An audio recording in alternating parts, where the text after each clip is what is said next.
This program is produced and broadcast with the permission of and authorization from the Plano Independent School District. It is under the direction of and is copywritten by Sports Sounds Radio. Any rebroadcast, retransmission, or use of the audio stream, including any or all other use of the accounts of this broadcast without the direct written consent and permission of Sports Sounds Radio is strictly prohibited. All rights are reserved by Sports Sounds Radio and SportsSoundsRadio.com. This is a Sports Sounds Radio presentation.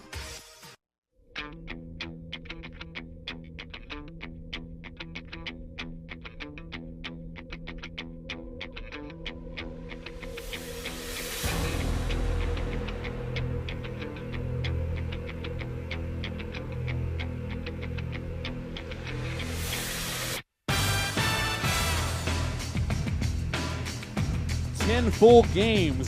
That's what makes up the high school football regular season. And tonight, although it's not the 10th game for the Wildcats, this ball game that lies ahead will determine whether their season extends past next Friday night or not. Wildcats coming off their bye week, still stinging from a 29-7 loss at McKinney Boyd.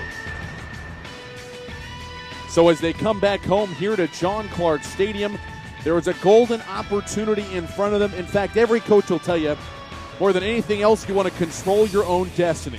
And that's what Plano has tonight. A win tonight against Marcus, possibly a win next week against Louisville. They punch their ticket to the postseason.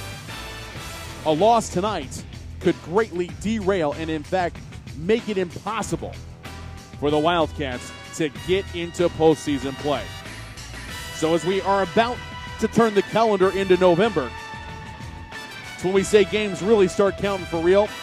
Well, tonight here on the final Thursday in October, the Plano Wildcats 2014 season hangs in the balance.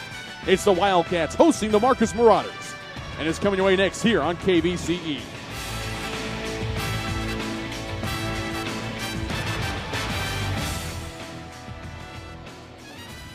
Good evening, ladies and gentlemen, and welcome here to John Clark Stadium in Plano, Texas for tonight's 6-6A showdown between the 5-4 Marcus Marauders, 4-3 in 6-6A play, and your Plano Wildcats, 5-3 overall, 4-2 in district competition. Thomas Lee here with you. So glad you have joined us tonight, whether you're listening to us on AM 1160, KVCE, Highland Park, Dallas-Fort Worth Business Authority. You're listening to us on SportsSoundsRadio.com or on Champion Sports Radio. We're glad you've joined us as the Wildcats season hangs in the balance. Plano, West, and Allen are already in. That leaves 7 teams fighting for the final 2 spots. And the 2 teams that control their own destiny, well, 2 of the 3, I should say, they are actually playing tonight. Whoever wins this ball game is either in the case of Marcus with a win, or Plano, they can get in as long as Louisville loses to McKinney Boyd tonight as well. McKinney Boyd, meanwhile, they're in with a win against Louisville. So again, 2 huge contests going on, and both of them on Thursday night. I welcome in your color analyst for the evening, Ryan Mueller, and to have both of these playoff-type games on a Thursday, really kind of strange, but it kind of makes it even more fun for us. Oh, absolutely. I mean, we're in for a darn good football game here tonight, and as you said, the Wildcats, I've kind of gotten used to J.D. McCullough saying the playoffs start now, and it's about week 8, week 9. So, and that's not a bad thing. It's not a knock on Coach McCullough. It's just that he gets his guys ready to go, and believe in, hey, we got to win and carry some momentum to get into the postseason. So, for the Marcus Marauders, I can't tell you the job Jerry Stanford has done coming in here in his first year. And I look at both these teams, Thomas, and I think that the losses on the schedule are respectable. I mean, Marcus, losses to McKinney Boyd, Plano West, and Allen. Those are good football teams. And the same for the Wildcats, losing to Boyd and Allen as well. So I think that both these teams are going to be primed and ready to go tonight. If you look at these 2 teams, historically, quite a bit of difference. Marcus tonight is playing in their 325th game all time in their history. For Plano fans, put it in perspective, they opened their doors the same year Plano East did. For Plano tonight is 1,121st game all time. In fact, the Wildcats have played in more than 3.5 times as many games. And by the time that Marcus opened their doors in 81, Plano had already won 4 state championships. The blueprint of success for the 2 teams, though, here in 2014, very similar. Pound the ball on the ground, play great defense. Both of these two teams top 10 in North Texas in total defense. Yeah, and that's why it's going to call for, I think, all 4 quarters conditioning comes into play this late in the season, and you've got two teams that really love to get physical on the football field. You said it best. I can't wait for this. There's going to be a lot of bodies being knocked around, so that means guys have to be in shape all the way through. All right, coming up here as we continue with more of the pregame show, we'll have interviews with both head coaches. My conversation with first-year Marcus Marauder head coach Jerry Stanford will be up first, and following that, my pregame conversation with Jada McCullough, the head coach of the Wildcats. Plano ISD football on KVCE AM 1160 and SportsSoundsRadio.com is brought to you in part by Rodenbaugh's Flooring American Appliances on Main Street in downtown Allen, serving the folks of Collin County for more than 50 years. By Buford Roofing and Construction. When you use Buford Roofing and Construction, you can consider yourself protected and customer satisfaction is guaranteed. By the Flat Shell Auto Service and Repair Center on Preston Road and I-635. Plano ISD football is a presentation of KVCE AM 1160, Sports Sounds Radio, and Champion Sports Radio. You're listening to the Rodenbaugh's Flooring American Appliances presentation of Plano Wildcat football. We'll be back after these moments with interviews with both head coaches right here on KVCE. Rodenbaugh's, located at 102 West Main Street in Allen, has all of your appliance and floor covering needs. Rodenbaugh's offers expert sales and installation on carpet, wood, ceramic, marble, and vinyl flooring. The appliance showroom displays state-of-the-art name-brand home appliances. As always, Rodenbaugh's backs up their knowledgeable sales with factory-trained service technicians. Rodenbaugh's, Allen's oldest business, family-owned and operated since 1962. Shell experts here to talk about the protective shield you see at Shell stations all over the country. Featuring us. It's there to remind you that no other gasoline protects your engine better than Shell nitrogen-enriched gasolines. Mm-hmm. Now with 20% more cleaning agents than before. Performance-robbing gunk doesn't stand a chance because your intake valves and fuel injectors are protected. Actively shielded. Hence the big protective shield here. So try Shell nitrogen-enriched gasolines today. No other gasoline protects your engine better. For quality auto service and repair, see the folks at Flat Shell on Preston Road at I-635. Buford Roofing and Construction is a family-owned company you can trust. Buford Roofing specializes in roofing replacement and repair for the outside of your home or business and radiant barriers and insulation for the inside. They use top-quality materials, professionally trained crews, and guarantee total customer satisfaction. When you use Buford Roofing and Construction, you can consider yourself protected. They're online at BufordRoofing.com or call 817-329-ROOF. Many heart conditions can be fixed, but many of us don't know we have a problem until it's too late. On April 2, 2009, Zachary Schraw, a 16-year-old sophomore offensive lineman, died of sudden cardiac arrest, the #1 cause of death among student athletes. Like so many SCA victims, Zach had no heart issues, nor did anyone in his family. If Zach had an echocardiogram, he might have been able to avoid suffering a condition that takes 10,000 of our youth each year. In his memory, Living for Zachary was formed to try and prevent SCA from taking the lives of youth everywhere. Join in the fight today and stop the silent killer of SCA by scheduling your young athlete for an echocardiogram, a procedure that can detect any heart issue with 99% accuracy. For more information, visit www.livingforzachary.org. That's living4zachary.org, and let your heart be heard. You're listening to the Rodenbaugh's Flooring American Appliances presentation of Plano ISD football here on KVCE. Thomas Lee now joined by the head coach of the Marcus Marauders. In his first year, Jerry Stanford, and Coach, it really has been a gauntlet of a first season for you back up here in the Metroplex, and fourth-year head coach. You've seen a lot, but my gosh, a district like this has got to boggle even the minds of you and your staff. And you guys are now looking backwards at most of it. Assess how your team has done to this point as you're on the brink of fighting for a playoff spot. You know, I think if anybody at this point would have asked us going into this game if we could play week 9 or week 10 for us, week 9 for Plano, a chance to be in the playoffs, I think anybody outside of these walls would have said, y'all would be lucky to be in that spot. And we feel very fortunate to be in the spot we're in. We're in what is considered by many to be the toughest district in the state as far as top to bottom depth-wise. And so we feel fortunate to be in this spot. We hope to be able to play our best game with the opportunity to be in the playoffs if we do win. And I think any team in this district right now would be happy to be in the spot that we're in, to be able to play for a spot and to hold our own cards. We don't have to wait on somebody else to score more or less points or win or lose. And so it's our chance. We have our schedule in our hands, and so it's just up to us to go out and play our best game right now. You guys come into this ball game with one of the best rushing offenses in North Texas, and it's not the kind of thing like maybe Plano West has with Soso Jamabo or with McKinney Boyd and Dedrick Scrivens. You guys really have a nice balanced group of running backs that you feature. So it's got to be about that offensive line, right? Those boys at 290 pounds, they like to push people around the line of scrimmage.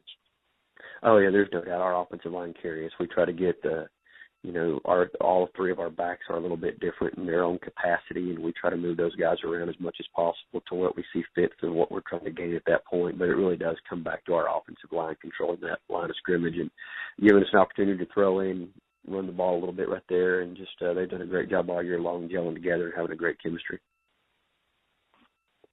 When you guys do go through the air, you've had some success, and I know when you run the ball as effectively as you do, obviously things will then open up in the pass game, and you got to like what you've seen from your first-year starting quarterback in Andrew Parrish. The junior is completing nearly 55% of his passes, more touchdown passes than interceptions, and really not called upon to do too much. But it's got to be tough for Coach Martinez, your offensive coordinator, when he's calling plays. And you see Albright out there, you see Davis, you see the speed, and, of course, with the big tight end, Caden Smith, to maybe want to pass more, but you guys have done a good job of sticking to your guns. Yeah, in a new offense and a new scheme that we were able to put in this spring, it's still we're still about a year where we're trying to get to right now offensively. And so most of these guys have not played receiver. Alex Albright's been a running back in the past. Andrew Parrish he played on the JV and the varsity some last year. And just trying to get those guys experience. And each week you can kind of see that glimmer of light come through in our passing attack. And at each week it opens up a little bit more and a little bit more. And they've done a great job progressing through. The offense and Coach Martinez has done a phenomenal job getting these guys ready each and every week to go out and put the best offensive group we can on the field. And it does start with us up front, but our skill guys have come a long, long ways from where we started back against Mansfield. And we've kind of progressed each week, and that's what we talk about, just going straight ahead and not looking back at what's taking place, but looking ahead to what we can do. They've done a good job with that. One thing that is almost just mind-boggling, when you look at the turnover ratio you guys have, to have a plus 500 record, but to be -7 in turnovers on the year, your defense is doing a good job forcing them, but it just seems like the ball is not bouncing your way this year. So it seems like you guys could be doing even, a couple more wins if the turnovers weren't there. Is that something, obviously, that you'd like to address with the team, or is it kind of one of those things, hey, let's not talk about it too much for fear that we may turn it over more? No, we do. We talk about it every week. I mean, it's one of the things we try. We always want to minimize. Some of the turnovers we were a lot. If you look at the -7 and then you go back to our district play and really look at where we are, in our district play, it's a little more on the positive side as far as where we stand from a turnover standpoint. And so it's a little bit shaded there. We did early on in the year have too many turnovers, and then there's been a couple games where we felt like we had too many. Obviously, against Plano West, we had 3. Last week we had 1, but they had none. And so it's something we constantly talk about. I think you've got to always preach turnover ratio, particularly on the offensive side of the ball, of not turning the ball over and putting your defense in a bad situation. So it's going to be critical going into a game against Plano, who doesn't typically turn the ball over. And we've got to do a great job right here of just protecting the ball and giving our offense and our defense the best opportunity to win the game. And part of that's going to be not turning it over. One thing that this game could come down to, these two extremely talented, hard-nosed defenses, both ranked in the top 10 in the area. Obviously, you've got to like what your guys are doing out there, again, in a new scheme and kind of a 4-2-5 look and getting more speed onto the film. Plano, throwback, 4-3, linebackers making plays. Compare and contrast the two a little bit for me if you could. Yeah, they're a defense that they really live and die by their front 7. They really put a lot of pressure on offenses to be perfect up front, and in their pass protection and run schemes, they create a lot of movement up front by their guys. They're very, very active up front. They're very strong with their defensive linemen. They do a great job creating pressure on the offenses to play behind the chains. They've done it all year to everybody in our district, forcing people to play behind the chains. And they've given their offense great opportunities to play on the short fields because of that. our defense has done a great job of on our end just being really sound in their fundamental techniques and getting lined up, and we really play a base defense. Just try not to do too much that gives offenses opportunities to make big plays and force them to drive the whole field. And inevitably end up making a mistake and trying to get off the field as quick as we can and as many 3-and-outs as we can. But inevitably our goal is just defensively just to get off the field without giving up points. It's kind of a 3 or less attitude. And so they've done a phenomenal job all year. Coach Anderson, the defensive staff, have just put our kids in a great position. And it's going to be an interesting game from that standpoint defensively because it is two great defenses playing against each other right here. And so we're looking forward to it. Well, Coach, there are definitely a couple of really talented and good football teams in this district who wish they could say they were going into their 10th game of the year with an opportunity to win and go to the playoffs. Great first year. Congratulations tonight. We'll talk to you later on in the game. I appreciate it. Thank you. That's Jerry Stanford, the head coach of the Marcus Marauders, when we come back here to John Clark Stadium. My pregame conversation with Jadon McCullough, the head coach of the Wildcats. We continue in a moment here on KVCE. You're listening to Rodenbaugh's Flooring American Appliances presentation of high school football on AM 1160. Buford Roofing and Construction is a family-owned company you can trust. Buford Roofing specializes in roofing replacement and repair for the outside of your home or business and radiant barriers and insulation for the inside. They use top-quality materials, professionally trained crews, and guarantee total customer satisfaction. When you use Buford Roofing and Construction, you can consider yourself protected. They're online at BufordRoofing.com or call 817-329-ROOF. Shell experts here with a pitching machine and a shield to demonstrate the importance of protecting your engine. Think of me as an engine. The Shield is new Shell gasoline with 20% more nitrogen and rich cleaning agents than before. And the baseballs are gunk that attack intake valves and fuel injectors. Come on, gunk, is that all you got? Gunk is out of here. New Shell nitrogen-enriched gasolines. No other gasoline protects your engine better. For quality auto service and repair, see the folks at Flat Shell on Preston Road at I-635. Rodenbaugh's, located at 102 West Main Street in Allen, has all of your appliance and floor covering needs. Rodenbaugh's offers expert sales and installation on carpet, wood, ceramic, marble, and vinyl flooring. The appliance showroom displays state-of-the-art name-brand home appliances. As always, Rodenbaugh's backs up their knowledgeable sales with factory-trained service technicians. Rodenbaugh's, Allen's oldest business, family-owned and operated since 1962. Point of Origin Design is your one-stop shop for all your apparel, promotional, event, or team uniform needs. Point of Origin Design is a full-service design and logo creation company that offers a wide variety of imprintable and embroidered products. With competitive pricing and quality work, you can't go wrong with Point of Origin Design. It's always best to start at the right point, so visit them online at pointoforigindesign.com. Let them help you plan your next promotional item or design your next t-shirt. That's online at pointoforigindesign.com. Saturday means Irish football. You got to respect each other. Running hard. He's going in. Long ball downfield. It is you got to compete as hard as you can. Fighting down the sideline. Still working. Touchdown Notre Dame. Listen on your home for Notre Dame football. AM 1160, tune in Saturday night for Notre Dame football. The Fighting Irish battle historical rival, Navy. Coverage starts at 6 right here on your home for Notre Dame football, AM 1160 KVCE. Hey, this is your DFW Sports Angel, Robin Valatudo. Hey, Vinos. Yeah. We are shuffling our Sports Blitz Saturday lineup. Inside the game, talking all things sports, 11 a.m., followed by Golf, Grape, and Grub, hosted by Tom Keys and Pamela Wood, and then Texas Links on the air with Pat Wheeler. Sounds great. AM 1160, your home for Notre Dame football, the Plano ISD Game of the Week, and Texas Legends basketball. Visit kvceradio.com/sports. And welcome back to the Rodenbaugh's Flooring American Appliances presentation of Plano Wildcat football here on KVCE. Thomas Lee now joined by the head coach of the Wildcats, Jadon McCullough. And Coach, coming off what was a very bitter and tough pill to swallow 2 weeks ago tonight at McKinney-Boyd in a ball game that Boyd, coming off of their bye week, just looked about a step fresher and a step clearer and cleaner in what they were trying to do than how your Wildcats looked. What was your assessment when you went back and looked at the film of that tough game 2 weeks ago? I felt like they made the big plays and we didn't. They threw some vertical balls on us. especially early. I think they scored on the second play, and they got a real long pass on the very first play. And then on top of that, the field position and the momentum, just we never could get it going our direction. And then on top of that, McKinney Boyd, I felt like, they played lights out. They were the better team that night.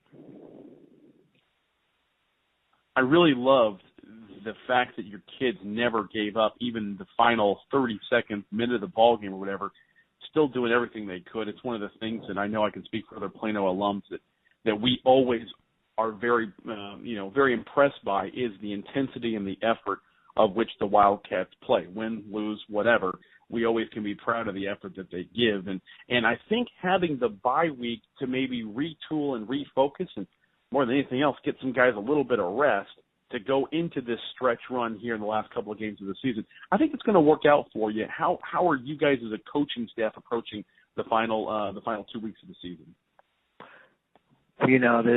This district's a very difficult district, and it's very difficult every week. So, it's physically and mentally you have to be ready to go every week, and that's very difficult to do. And first of all, I'm not into making excuses. McKinney Boyd's a good football team. They've got great coaches. They've got great players, and they played their butts off that night. And I don't want to take anything away from them. We just came off two very emotional games, Plano West and Plano East. It's still a big thing when we play our city rivals, and it's pretty important around here who wins those games. And so going into the McKinney Boyd game, playing on a Thursday night, McKinney Boyd being off the week before, we just felt, a little bit flat, and that's on us. That's on us. We've got to be ready to play football. There are no excuses, and nobody really cares. So, bottom line is we've got to show up. We've got to show up tonight, and we've got to play football from the first kick to the last second ticks off the clock, because, that's how Marcus is going to play. And, our kids, I don't, normally, effort's not really something we talk about. That's just something we expect, and it's something our kids do. And, hopefully, it won't be any different tonight. Our kids are going to play hard, and hopefully, as a coaching staff, we can, put them strategically in a place where they can be successful. Last year, it was a 17-3 win over Marcus. The coaching staff may have changed a bit, but they still are a run-first power football team with a lot of great running backs and a hard-nosed defense. What are some things that the Wildcats are going to have to do tonight to come away with the victory? Well, I think that you got to make them earn it. We can't give up the big play, which we did against Boyd. But, our defense has played great all year, I think, and they've got three great backs. They've got a huge offensive line. They've got a great receiver in number 82. I think is an Alabama commit, and so I mean they're going to be hard to stop. We've got to contain them. We've got to make them earn it. We can't give up big plays. We've got to create turnovers. We just, we've got to play like we've been playing all year, but we can't give up the big ball. I think that's the key, and so that's what we got to do to win. That's, we've got to be able to not give up the big play and continue to play sound football and run to the football and do all the things that we do on defense. Coach, always appreciate the time. Best of luck tonight. Look like good to have. Thank you. That's J.Don McCullough, the head coach of the Plano Wildcats. We'll continue in a moment here from John Clark Stadium. You're listening to the Rodenbaugh's Flooring American Appliances presentation of Plano Wildcat football. Starting lineups, opening kickoff after these messages here on KBCE. Hey. Shell experts here to talk about the protective shield you see at Shell stations all over the country. Featuring us. It's there to remind you that no other gasoline protects your engine better than Shell nitrogen-enriched gasolines. Now with 20% more cleaning agents than before. Performance-robbing gunk doesn't stand a chance because your intake valves and fuel injectors are protected. Actively shielded. Hence the big protective shield here. So try Shell nitrogen-enriched gasolines today. No other gasoline protects your engine better. For quality auto service and repair, see the folks at Flat Shell on Preston Road at I-635. Rodenbaugh's, located at 102 West Main Street in Allen, has all of your appliance and floor covering needs. Rodenbaugh's offers expert sales and installation on carpet, wood, ceramic, marble, and vinyl flooring. The appliance showroom displays state-of-the-art name-brand home appliances. As always, Rodenbaugh's backs up their knowledgeable sales with factory-trained service technicians. Rodenbaugh's, Allen's oldest business, family-owned and operated since 1962. Buford Roofing and Construction is a family-owned company you can trust. Buford Roofing specializes in roofing replacement and repair for the outside of your home or business and radiant barriers and insulation for the inside. They use top-quality materials, professionally trained crews, and guarantee total customer satisfaction. When you use Buford Roofing and Construction, you can consider yourself protected. They're online at BufordRoofing.com or call 817-329-ROOF. Writer Gerald Early said that when they study our civilization 2,000 years from now, there will only be three things that Americans will be known for: the Constitution, baseball, and jazz music. GDYO's Jazz Institute provides young musicians in North Texas the opportunity to learn what it means to be a jazz musician through weekly technique classes and combo rehearsals with professional jazz musicians. From the first note to the final round of applause, GDYO Jazz Institute concerts will amaze and delight both hardcore jazz cats and new fans alike. Learn more about the truly original American art form through the GDYO Jazz Institute, online at gdyo.org/jazz. Many heart conditions can be fixed, but many of us don't know we have a problem until it's too late. On April 2, 2009, Zachary Schraw, a 16-year-old sophomore offensive lineman, died of sudden cardiac arrest, the #1 cause of death among student athletes. Like so many SCA victims, Zach had no heart issues, nor did anyone in his family. If Zach had an echocardiogram, he might have been able to avoid suffering a condition that takes 10,000 of our youth each year. In his memory, Living for Zachary was formed to try and prevent SCA from taking the lives of youth everywhere. Join in the fight today and stop the silent killer of SCA by scheduling your young athlete for an echocardiogram, a procedure that can detect any heart issue with 99% accuracy. For more information, visit www.livingforzachary.org. That's living4zachary.org, and let your heart be heard.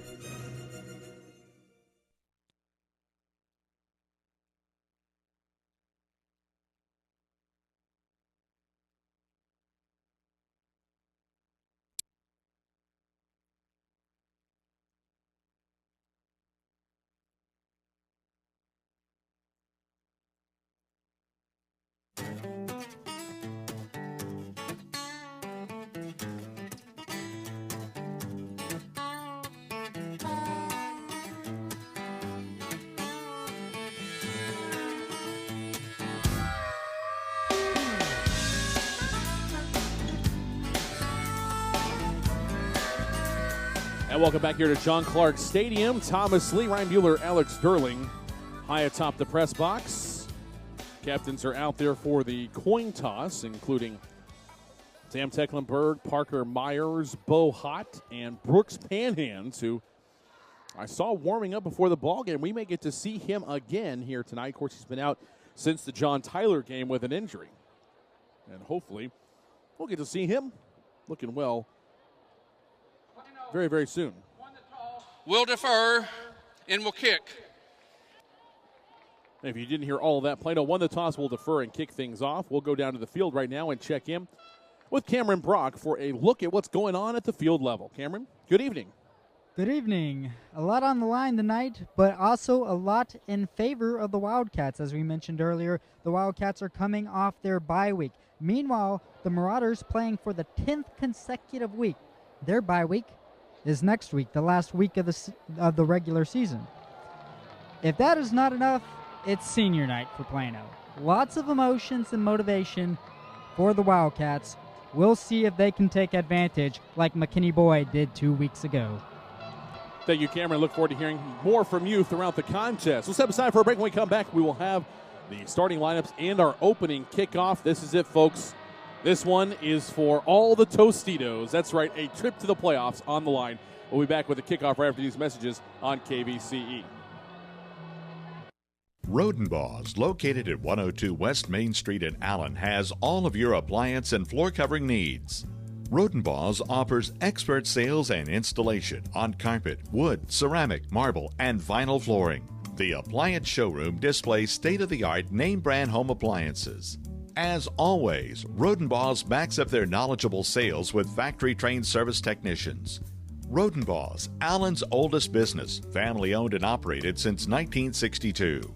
Shell experts here to talk about the protective shield you see at Shell stations all over the country. Featuring us. It's there to remind you that no other gasoline protects your engine better than Shell nitrogen-enriched gasolines. Mm-hmm. Now with 20% more cleaning agents than before. Performance-robbing gunk doesn't stand a chance because your intake valves and fuel injectors are protected. Actively shielded. Hence the big protective shield here. So try Shell nitrogen-enriched gasolines today. No other gasoline protects your engine better. For quality auto service and repair, see the folks at Flat Shell on Preston Road at I-635. Buford Roofing and Construction is a family-owned company you can trust. Buford Roofing specializes in roofing replacement and repair for the outside of your home or business and radiant barriers and insulation for the inside. They use top-quality materials, professionally trained crews, and guarantee total customer satisfaction. When you use Buford Roofing and Construction, you can consider yourself protected. They're online at BufordRoofing.com or call 817-329-ROOF. This program is produced and broadcast with the permission of and authorization from the Plano Independent School District. It is under the direction of and is copywritten by Sports Sounds Radio. Any rebroadcast, retransmission, or use of the audio stream, including any or all other use of the accounts of this broadcast without the direct written consent and permission of Sports Sounds Radio is strictly prohibited. All rights are reserved by Sports Sounds Radio and SportsSoundsRadio.com. This is a Sports Sounds Radio presentation.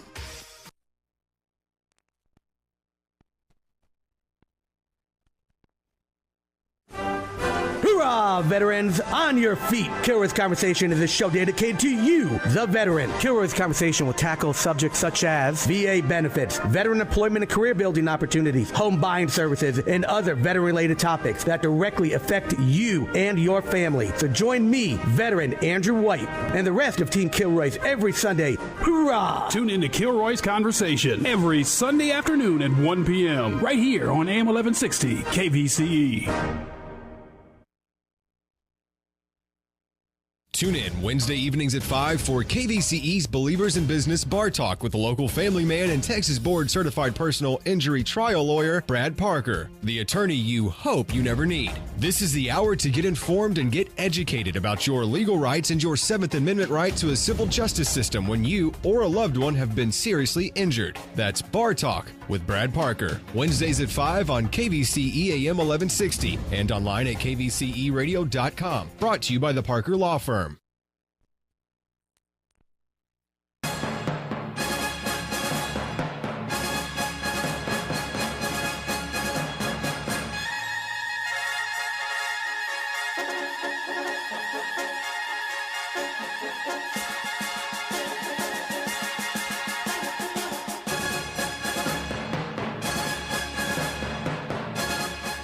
Good evening, ladies and gentlemen, and welcome here to John Clark Stadium in Plano, Texas for tonight's 6-6A showdown between the Marcus Marauders, entering with a record of 5-4, 4-3 in district, and this is the final game of the regular season for Marcus as they take on your Plano Wildcats, 5-3 overall, 4-2 in 6-6A play. My name is Thomas Lee.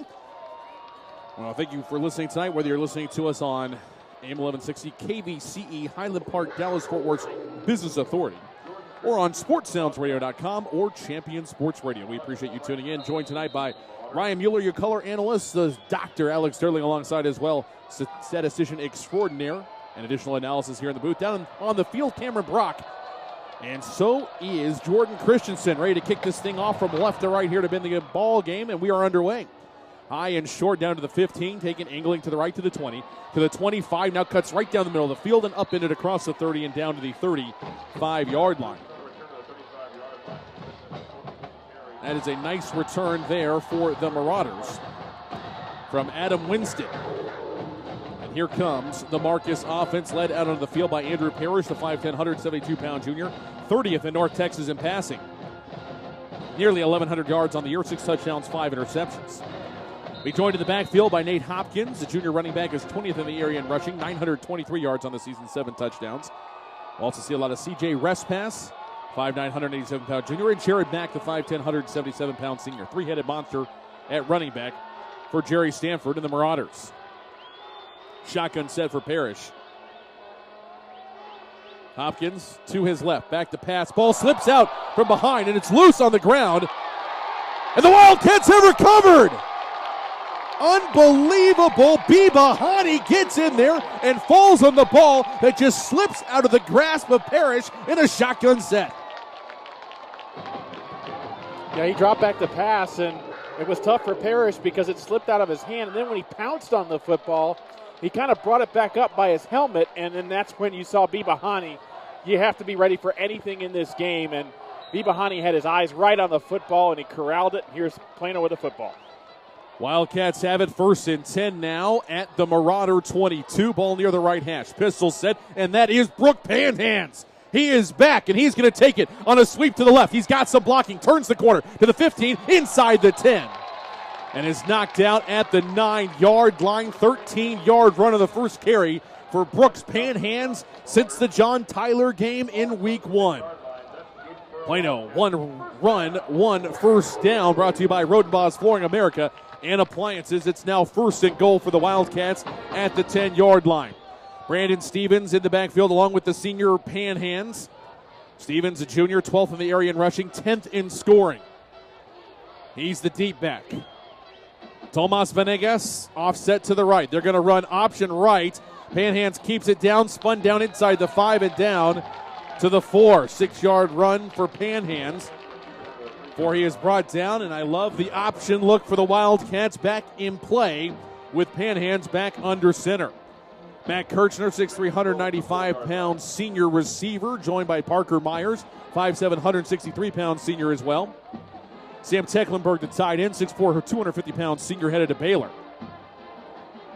And that offensive line, the heart and soul of this team. Kirchner wide left. Myers now in motion from right to left. He's now slot left. Offset I formation, 2nd and goal from the 4. Toss back. Stevens looking for a block. Gets it. Weaves his way through traffic and into the end zone. Touchdown, Plano. 4-yard touchdown run for Brandon Stevens, his 18th rushing touchdown of the year. And the Wildcats convert the opening turnover to the opening touchdown. Stevens didn't have too long to go, but he got off to such a great start. That's because of Thomas Venegas laying a key block right at the line of scrimmage, and Stevens just knifes his way through the defense, and there's a touchdown.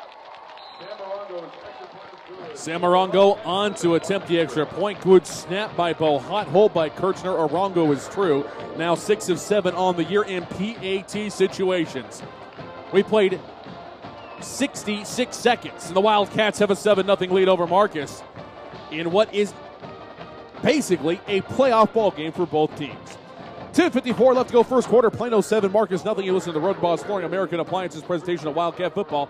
Back to Clark Stadium after these messages on KVCE. Rodenbaugh's, located at 102 West Main Street in Allen, has all of your appliance and floor covering needs.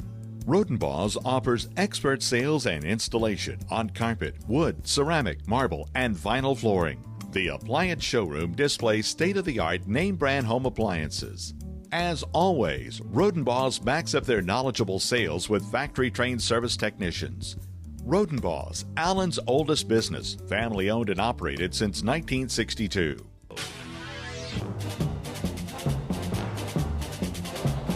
After the Marcus fumble, Plano strikes quickly. 2 first downs, 3 plays, 22 yards, capped off by a 4-yard touchdown run by Brandon Stevens. Took only 54 seconds. Plano 7, Marcus nothing. Scoring drive brought to you by Flat Shell Service Center. Great return from the 20 out across the 30 to the 40, and then finally near the midfield stripe, brought down the 49-yard line. It is a 29-yard return, but we do have a penalty flag down.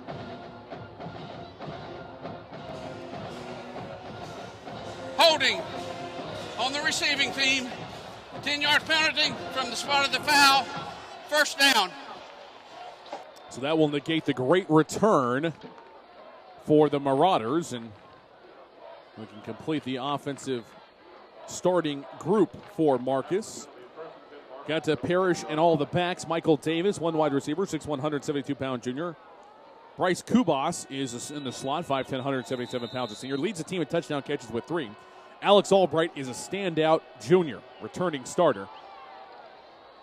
5'9", 175-pounder, and on first down, Hopkins is going to lower his shoulder and get about 3 yards from the 30 to the 33 before he's brought down by the combination of Tecklenburg and Tucker Palacia. Offensive line from left to right, Keaton Sutherland, the left tackle committed to A&M, 6'5", 287 pounds, a senior. Troy Elliott, the left guard, 6'4", 292 pounds, a junior returning starter. Penalty flags fly before this 2nd and 7 play can get off. And after a conference, we'll hear from our head referee once again.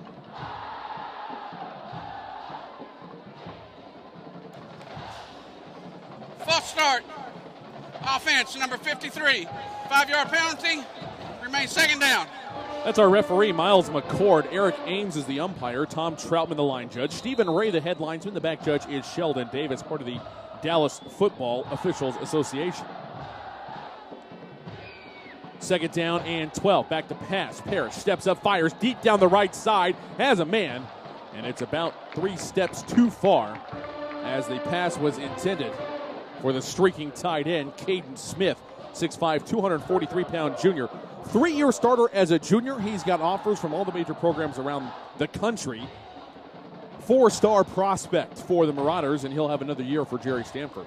Back to the offensive line, Creighton Barr, 6'3", 263-pound senior, played left guard last year, now the center. Malik Martin, the right guard, 6 foot, 343-pound senior, and Peyton Kybell's the right tackle, 6'2", 267 pounds, a junior. 3rd down and 12, rolling the pocket to the left. Parrish looking, stopping, reversing, throws, and it goes right to possible arms of a lineman. I think that's Keaton Sutherland, and that's going to be illegal touching.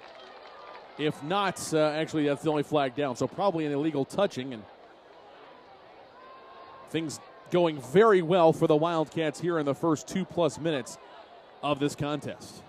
It caught a couple of breaks, and, you know, it's key for Jada McCullough with a game so important as this to get a turnover and turn it into points. That's very, very nice for his football team. For Marcus, though, this is a well-oiled machine that you don't see this too often. Andrew Parrish, as you said, a lot of success, over 1,000-yard passing. He's accurate with a 53% completion percentage this year. Intentional grounding on the quarterback on the offense. It's a spot foul. Lost it down. 4th down. And you don't normally see Andrew Parrish try to be a hero like that. Normally he will take a tackle there, but try to get rid of it. Loss all the way back to the 15-yard line. That's going to set up 4th down and 25. And Daniel Blaney handles the punting, kicking, and kickoff duties, is standing nearly on his own goal line. Awaiting the pass back from Keaton Sutherland. The A&M commit, also the deep snapper. Pass back, penalty flags fly. And another infraction is going to be whistled here. False start on the offense. Number 38. Repeat, 4th down. So this Marauder offensive line averaging over 290 pounds per man, but this offense is a young one for Jerry Stanford. 7 juniors starting, just 4 seniors. Now standing 3 yards deep in the end zone is Blaney. Low snap. He's going to get it away. TJ Lee coming up. Not going to get close to this one. It's going to bounce to the 35. A Marauder bounce across the 40 on out to the 45-yard line. And that's all she wrote. It's going to be a 35-yard punt. Nothing on the return of the Wildcats for the second drive tonight. The second drive in the first 3 minutes of the ball game. And they will get to start once again in Marauder territory.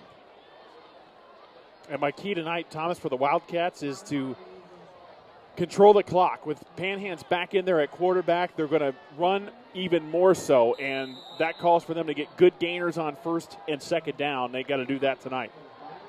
Myers wide left. That's the short side of the field. Kirchner wide right from the left hash. 1st and 10. Panhand's under center. Give to the fullback, and Tate slams his way through. Keeps moving the pile. He's going to get 2, maybe 3 yards before he's finally brought down by that defensive line of the Marauders. But this Wildcat team all year has gone as well as the offensive line. Man, 255-pound average across the front. Kadarius Katie Smith, the left tackle. 6'2", 255 pounds, a junior. Austin Pugh, the left guard, a senior. 5'11", 231 pounds. Bo Hott moved to center and has done remarkably.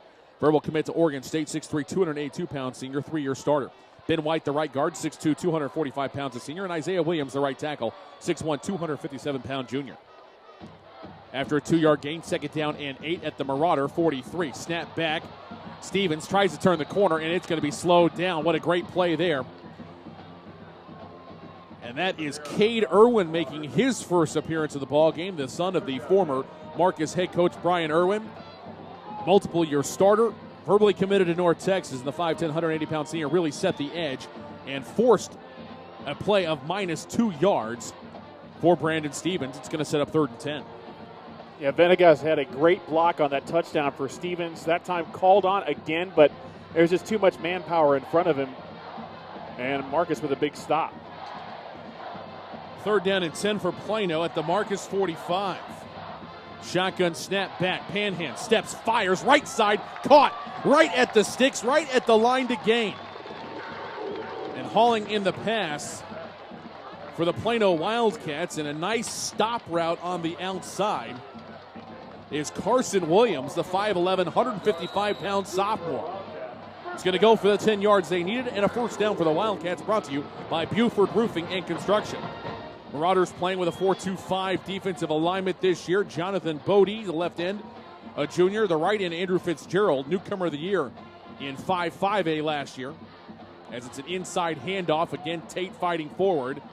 He's going to get a yard, and that's going to be it. This defensive line has been ferocious, as they're pretty beefy as well. Peyton Creek in on that stop, 5'10", 275-pound senior. Nick Nielsen, 6'1", 235-pound senior. Those are the 2 nose guards for this team. Middle linebacker is Cade Madare, 5'10", 195-pound senior. On the weak side, Jacob Carmichael, standout player, 5'10", 170 pounds, also a senior. Cornerbacks, Ashton Easley, returning starting senior, 6 foot, 190 pounds, and Matt Hankins, a sophomore, 5'10", 160. Give you the 3 safeties after this 2nd down play, but before that, we've got a flag. False start. Offense, number 68. 5-yard penalty. 2nd down. Trevor Costello is the strong safety, 5'10", 188-pound senior. Elijah Jop, the 5'10", 175-pound junior, is the free safety. And the weak safety, the aforementioned Cade Irwin, 5'10", 180-pound senior, a first-team all-district performer a year ago.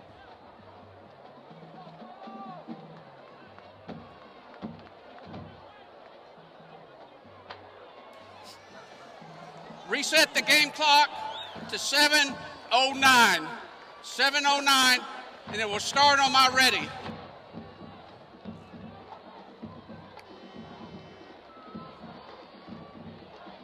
So 2nd down now, and 14 will be the call. After a modest run and a penalty. Kirchner wide left, Myers slot left. 2 receivers right, including Tate slot right. That's Stevens, and then wide right, the sophomore. They got a pump fake around the left side. Panhands is spun down after a gain of close to 9 yards down near the 30. And a great open field tackle for the Marauders. It's going to set up, though, a 3rd down, though, and manageable for Plano. And I think, defensively for the Marauders, it's so critical for the secondary to have a great game tonight, because as Panhands runs this offense, they've got to come up and help out, but at the same time, he can drop back, snap, throw, and they've got to get back in position to cover receivers.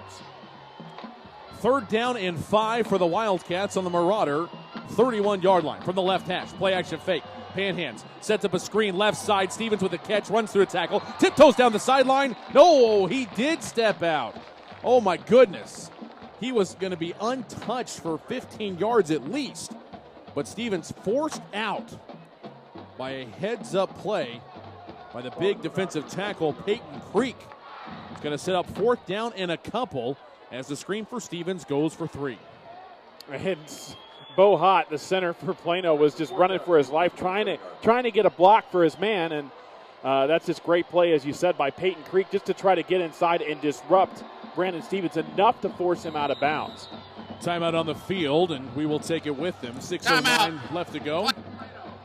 In the first quarter, Plano 7, Marcus nothing. Wildcats facing a 4th down and 2 when we come back to Clark Stadium after these messages. Listen to Rodenbaugh's Flooring American Appliances presentation. Plano Wildcat football here on KVCE. Buford Roofing and Construction is a family-owned company you can trust. Buford Roofing specializes in roofing replacement and repair for the outside of your home or business and radiant barriers and insulation for the inside. They use top-quality materials, professionally trained crews, and guarantee total customer satisfaction. When you use Buford Roofing and Construction, you can consider yourself protected. They're online at BufordRoofing.com or call 817-329-ROOF.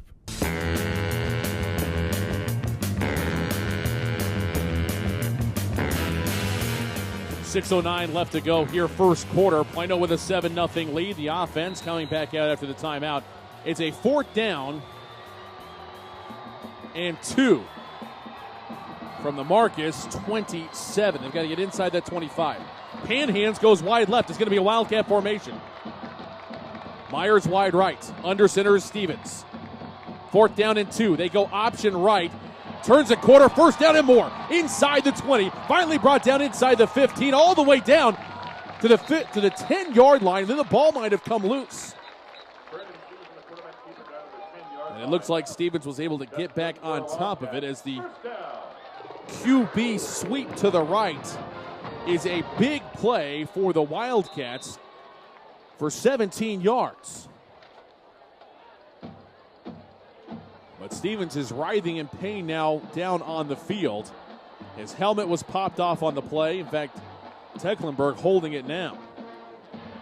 But a huge play there. But if something happens to Stevens, the excitement on the Wildcat side of the stadium is going to be tempered greatly.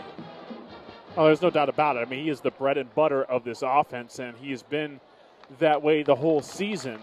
The injury to Panhands, Waterbury comes in, a lot on the shoulders of that young man, and that's a big reason why Plano's has had success this year. Stevens walking off under his own power, a very highly recruited junior, much like Caden Smith is for Marcus. And Plano right now doing this against the 7th-ranked defense in North Texas. In total yards, 17th against the rush, 10th against the pass, 14th scoring defense. Really impressive what the Wildcat offense has been able to do. A lot of help, though, coming from the Wildcat defense and special teams in setting up with short fields. Receiver bringing in the play is Carson Williams. He's now wide right. I formation. And we see the first appearance of Lapaka Yoros. Toss to the right side. Turns the corner at the 5. Into the end zone. Touchdown, Plano. 10-yard touchdown run for Lapaka Yoro as the junior, fresh off going to visit family in Hawaii for his grandmother's funeral, takes his first carry of the night for a touchdown. Didn't play in the contest against Boyd, but has a chance to come out here with Stevens sideline and score a touchdown, and he just follows the block so well and heads right through that little seam, and it's a touchdown. Arango on again. Sam's kick is up and good. 2 for 2 tonight for the senior Sam Arango, and we've got a new score. 5:31 left to go first quarter. Plano 14, Marcus nothing. You're listening to the Rodenbaugh's Flooring American Appliances presentation of Plano Wildcat football on AM 1160 KVCE. Shell experts here with a pitching machine and a shield to demonstrate the importance of protecting your engine. Think of me as an engine.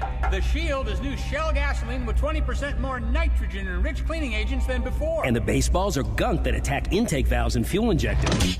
Come on, gunk, is that all you got? Gunk is out of here. New Shell nitrogen-enriched gasolines. No other gasoline protects your engine better. For quality auto service and repair, see the folks at Flat Shell on Preston Road at I-635.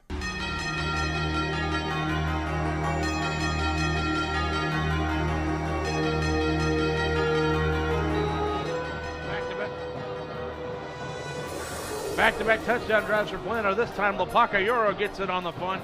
10-yard touchdown run for him. 3 first downs, 8 plays, 45 yards on the scoring drive. 4:08 off the clock. Plano 14, Marcus nothing. Scoring drive brought to you by Flat Shell Service Center. Kick all the way down to the 13, now angling to the right. Across the 20 to the 25, and finally brought down right near the 30-yard line. Another nice return, and had a couple of opportunities has Adam Winston. Plano kicked off to start the contest, and now back-to-back touchdowns in basically the first half of the first quarter. Here comes the Marcus offense once again.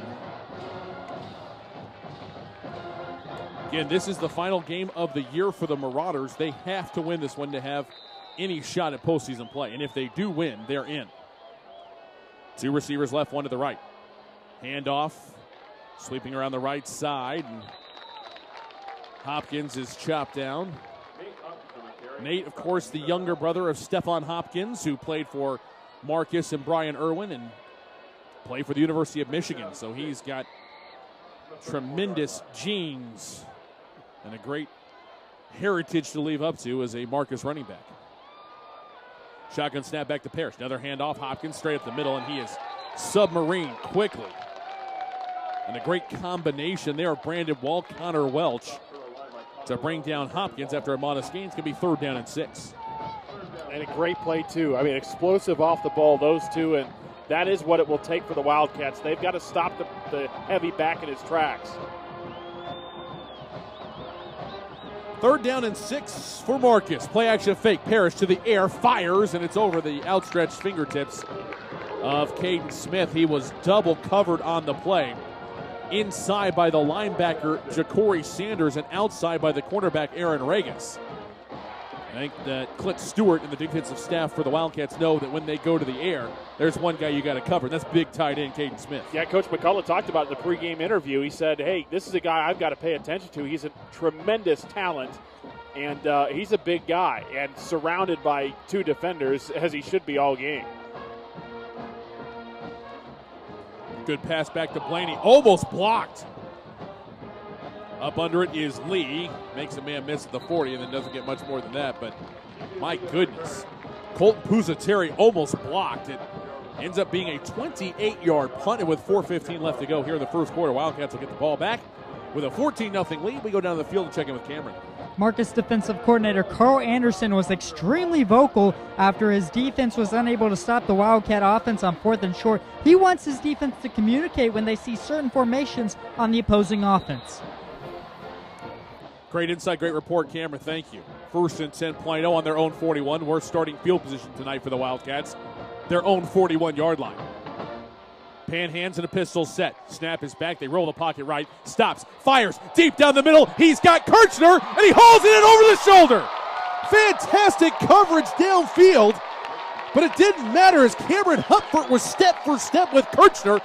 But Big Kirch just ripped it out of the sky. It's a huge play of 46 yards. Welcome back, Mr. Panhands. Yeah, that's what happens. The Wildcats can lull you to sleep with that run, and I know that's what the Marauders were expecting on 1st down, just like Plano's done the variety of the season. But, boy, that was a great throw right over the top, and Kirchner hauled in a tough catch. Kirchner wide right. That's the short side of the field. Brian McConnell, the junior, wide left. Offset I formation.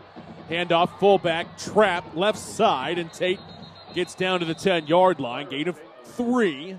Hard running inside for Byron Tate. It's going to be 2nd and 7. Spread the field with that deep pass and then try to get something underneath. And this is quite an arsenal that Coach McCullough has between Stevens, Yoro, and Byron Tate. They all are very effective and fresh legs out there right now for Coach McCullough. Kirchner split out to the left. That's the ball right in the middle of the field. So Kirchner left, Myers right. I formation. Venegas gets a block pitch on the option from hands to Stevens. He's going to get a couple yards, maybe 3.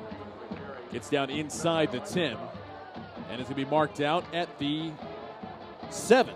So it's going to now set up 3rd down and 4. And the clock ticking down. 2:45 and counting left to go first quarter. Plano trying to add to a 14-0 lead on Marcus. Marauders rotate over, and they've done a pretty good job not letting Brandon Stevens get the edge. There's another example of it. Panhands wide right. Wildcat formation. Stevens takes the direct snap.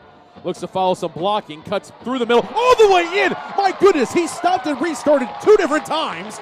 And he slides his way right down the middle of the field for a touchdown. 7-yard touchdown run for Stevens. His second rushing touchdown of the first quarter. And Plano's about to go up 3 scores on Marcus. I don't know how he found room, and it seemed like everybody on that play is in slow motion except for Brandon Stevens, because he had 2 defenders to his left. It seemed like they were watching him as he squirted into the end zone. Great job. Extra point from Morongo, up and good. New score from John Clark Stadium. Plano 21, Marcus nothing. And we still have 2:23 left to go here in the first quarter. You're listening to the Road Boss Flooring American Appliances presentation of Plano Wildcat football on KVCE. Back after these messages. Writer Gerald Early said that when they study our civilization 2,000 years from now, there will only be 3 things that Americans will be known for: the Constitution, baseball, and jazz music. GDYO's Jazz Institute provides young musicians in North Texas the opportunity to learn what it means to be a jazz musician through weekly technique classes and combo rehearsals with professional jazz musicians. From the first note to the final round of applause, GDYO Jazz Institute concerts will amaze and delight both hardcore jazz cats and new fans alike. Learn more about the truly original American art form through the GDYO Jazz Institute online at gdyo.org/jazz. Third straight scoring drive for Plano and the second touchdown for Brandon Stevens. 2 first downs, 4 plays, 59 yards on the touchdown drive. Took a minute 52 off the clock. 2:23 to go in the first quarter. Plano 21, Marcus nothing. Scoring drive brought to you by Flat Shell Service Center. Here's a kickoff down to the 12-yard line. Angling to the right, now back up to the left side seam. Going to be knocked down. A nice special team play for Parker Myers. I was trying to make sure. It looked like 24, but I don't know if I've seen Myers lay a hit like that as he upends Adam Winston shy of the 30-yard line, right at the 29. This first quarter could not go any better for J.Dub McCullough and the Wildcats. No, right. I mean, all 3 phases of the game playing well. That's what he loves to see. First down and 10, Marcus on their own 29 from the left hash. Snap back, handoff, and C.J. Respis tries to weave his way through the Plano defense. Gets 2 yards out to the 31-yard line before he is brought down by Tecklenburg and a couple other the Chicago Maroon jersey defenders, including Colton Pusateri. Snap back, play action fake, going past left side, caught, and then immediately tracked down and tackled. Excellent hustle to the ball as the fullback hauls that one in. Actually, check that. It's Alex Albright, the receiver out of the slot. And brought down immediately by T.J. Lee, the leading tackler for the Wildcat defense. 3rd down and 1 for Marcus, trying to go with tempo. Plano defense jumping up and down, pointing out some movement on the line. Let's see if the officials saw it too.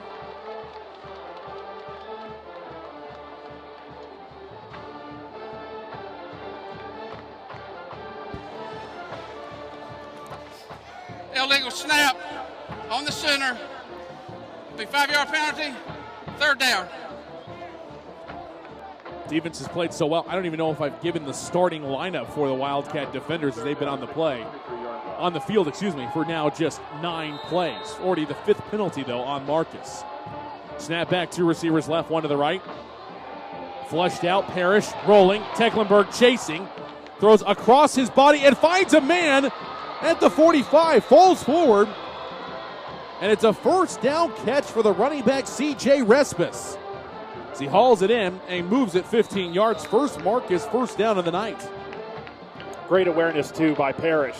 He even shuffling his feet accurate. Handoff, diving around the left side, right to the midfield stripe. That's Respis, who just caught the first down pass on a 3rd down scramble. Gets 2 yards. It'll be 2nd down and 8. Brandon Wall, Tucker Palacia, the defensive end. Sam Tecklenburg and Connor Welch, the tackles. 2nd down, going through the air, deep down the right side, and a little bit of contact and no flag. Excellent job streaking down the right side was Bryce Kubas. He had a step on the defender.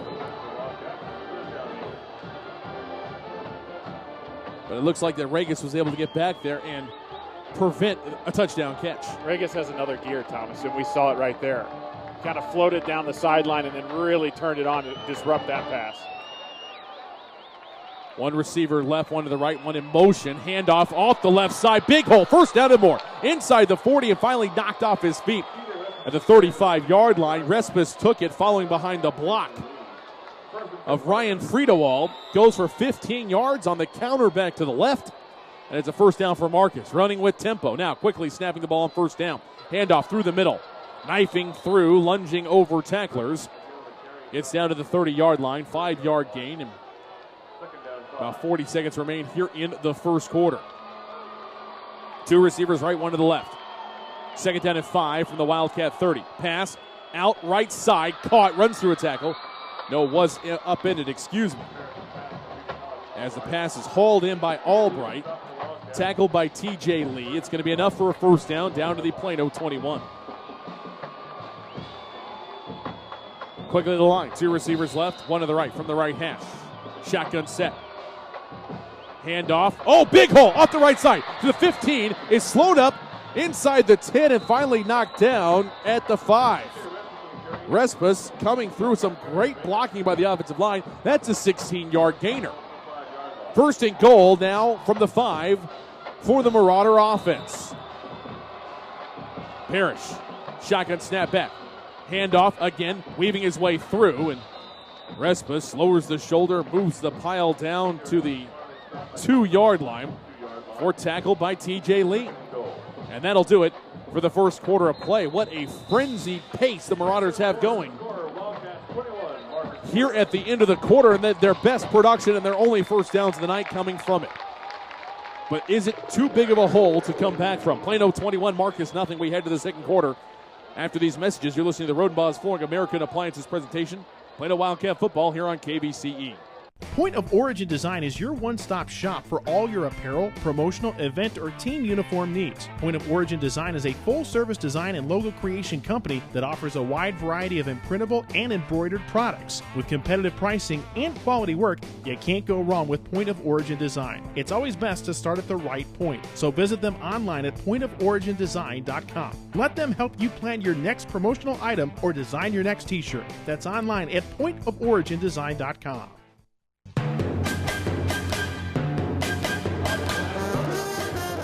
Wildcats needed a quick start tonight, and they have gotten exactly that. Plano has outscored its opponents in the first half by 33 points the first 8 games of the year. Marcus has been outscored in the first quarter, coming in tonight by 19 points. So at the end of the first, it stands to reason that Plano would have a 21-0 lead on the Marcus Marauders. Thomas Lee, Brian Mueller here with you in the press box. Blown away by how Plano has played the first 9 minutes of the ball game up until this last drive by the Marauders. Yeah, I think adjustments been made. As you talked about it, a fumble and then back-to-back punts before this drive. It's been a struggle for the Marcus offense. The difference, though, on this drive, the offensive line, bar none.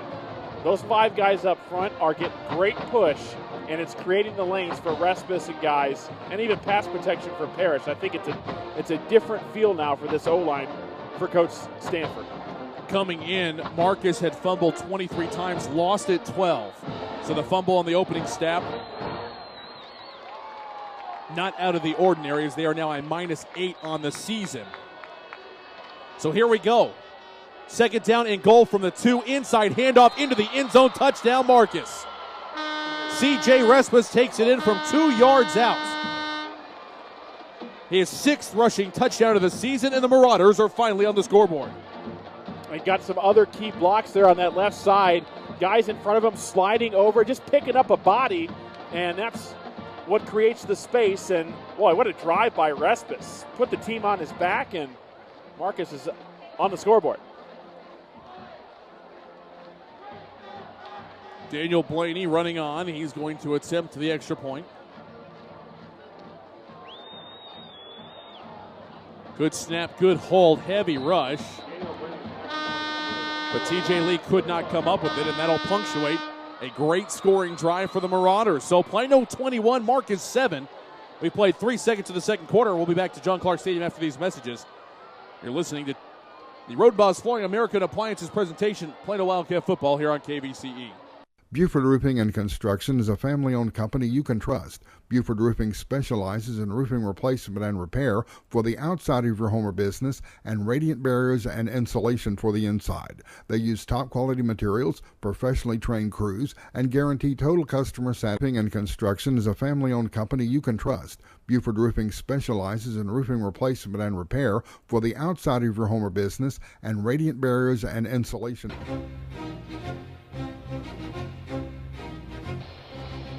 C.J. Respis with the 2-yard touchdown run gets Marcus on the board. 4 first downs, 11 plays, 71 yards of the touchdown drive. Took 2:26 off the clock. 3 seconds into the second quarter, Plano 21, Marcus 7. Scoring drive brought to you by Flat Shell Service Center. Well, so far, all the points have been scored in the south end zone. Plano scored 3 in the first quarter. Then they switched sides, and Marcus scores on the first play of the second. 21-7 your score. As Doctor just told you, kickoff is deep down the middle of the field, all the way down to the 2-yard line. The kick by Blaney. Taken by Dejon Howard out across the 20 to the 25. There he goes! Look at him go! To the 50. 45, 40. Ailing to the right. Tries to turn the corner, and he gets run out of bounds by Blaney, the kicker. But what a return as it goes 70 yards for Dejon Howard to set up the Wildcat offense with great starting field position yet again.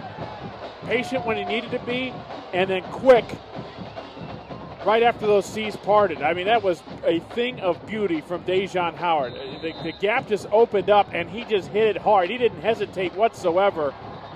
And, gosh, how many times?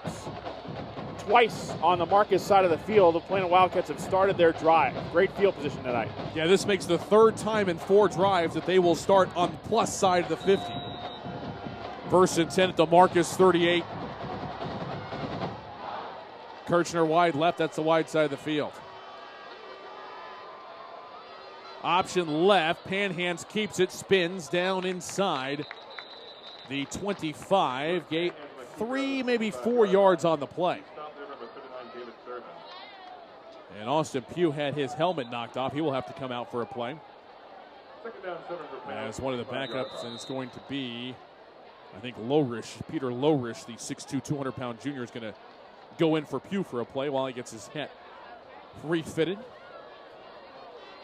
Plano trying to answer back after the momentum was snatched away by the Marauders. Kickoff return by Dejon Howard may do exactly that. Kirchner's wide right. That's the wide side of the field. And I think a timeout's going to be taken by Plano. Timeout, Plano. That's their second of the half. We'll take it with them. 11:15 left to go. First half, Plano 21, Marcus 7. You're listening to Roden Boss Flooring American Appliances presentation. Plano Wildcat Football on KVCE. Shell experts here to talk about the protective shield you see at Shell stations all over the country. Featuring us. It's there to remind you that no other gasoline protects your engine better than Shell nitrogen-enriched gasolines. Mm-hmm. Now with 20% more cleaning agents than before. Performance-robbing gunk doesn't stand a chance because your intake valves and fuel injectors are protected. Actively shielded. Hence the big protective shield here. So try Shell nitrogen-enriched gasolines today. No other gasoline protects your engine better. For quality auto service and repair, see the folks at Flat Shell on Preston Road at I-635. 11:15 left to go here in the first half. 21-7 Plano with the lead. We go downstairs to Cameron Brock on the sideline. Senior quarterback Brooks Panhands came over to his offensive line and without hesitation said, quote, "We have to keep on the gas pedal, guys." See if they can do that here on this drive. 11:15 left to go, first half. Plano's got it, second down and 7 at the Marcus 25. Myers wide right, that's the wide side of the field. Kirchner wide left. Now comes in motion to the left side. 2 receivers left, I formation. Panhands under center. Play action fake, rolling the pocket to his right. Steps in, fires, looking for Tecklenburg. Almost hauled in at the 5. They're saying incomplete.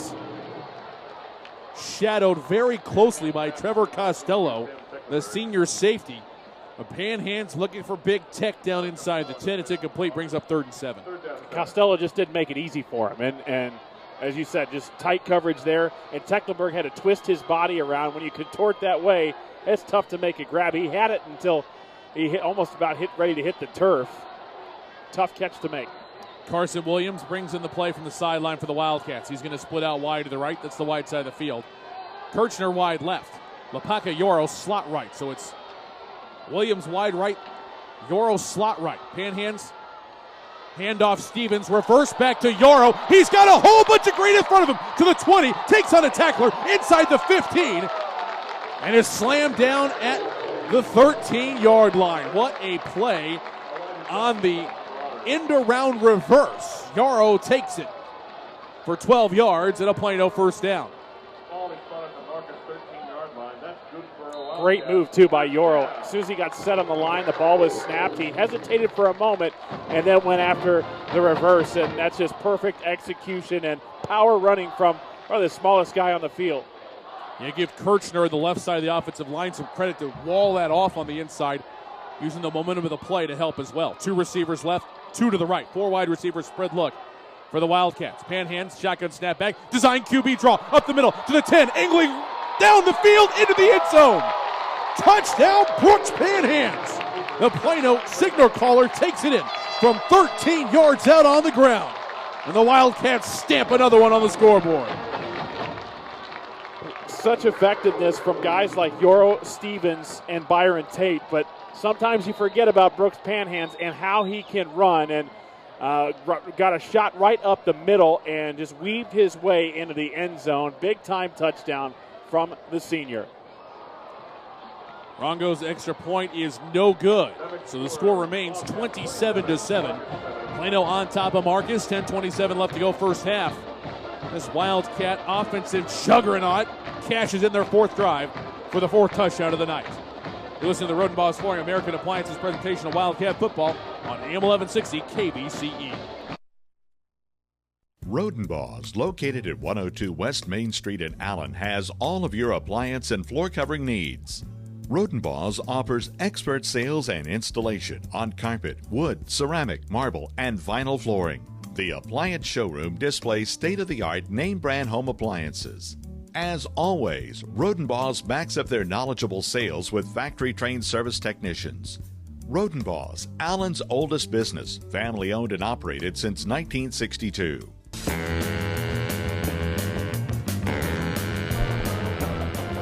Plano now 4 for 4 on touchdown drives on their first 4 drives. This time, Brooks Panhands, 13-yard touchdown run. 2 first downs, 4 plays, 28 yards on the scoring drive. Took 1 minute, 30 seconds. 10:27 to go here in the first half. Plano 27, Marcus 7. Scoring drive brought to you by Flat Shell Service Center.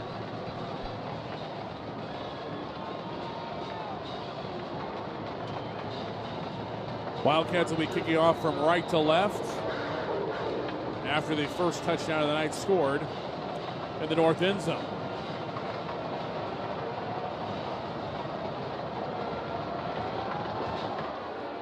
Big right foot into it. This is a high short kick to the right side, taking it to the 14.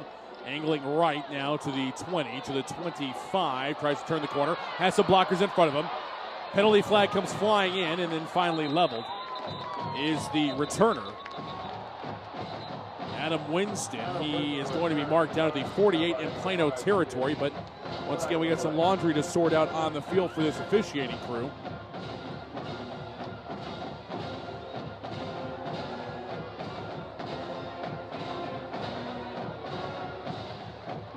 The officials coming over to check the flag. Here's our referee. During the return, holding on the receiving team. 10-yard penalty, first down. While they marked it off, let's go down to Cameron Brock on the sideline for an update. What a big senior night from Brooks Panhands. He makes his return to the field after missing 7 games with an injury. After his last touchdown, he ran towards the student section and gave them a salute. He's not taking this game for granted. Big night for him, absolutely.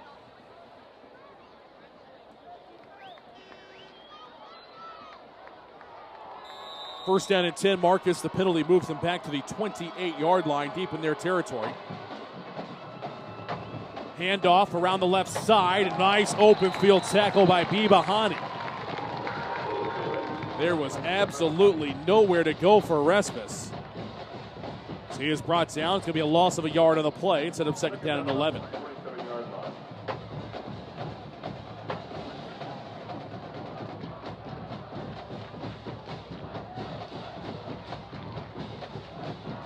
Second down and 11.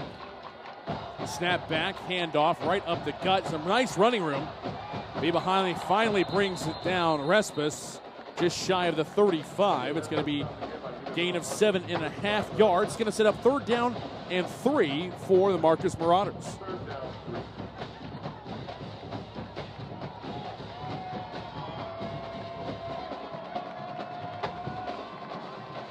Quick snap, handoff up the middle, weaves his way through, runs through a tackle, gets 5-6 yards down to the 41-yard line. Respis again, hard work in between the tackles.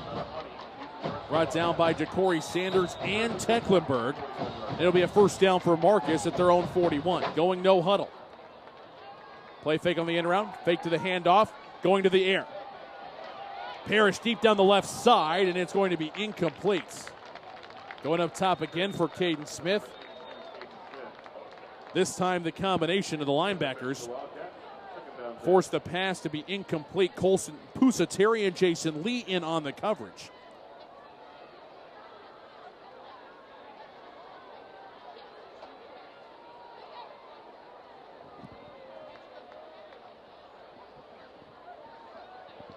Fighting hard between the tackles, 2, maybe 3 yards on the play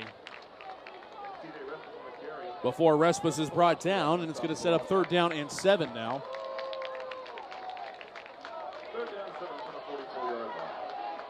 On their own 44-yard line. Looking to pass, left side, coming back for it. The pass is going to be incomplete. Tried a quick comebacker on the left sideline on Dejon Howard, but the pass could not be hauled in by Jake Nelson, the junior, and so for the first time in this second quarter, the Marcus Marauders are going to send the punting unit onto the field.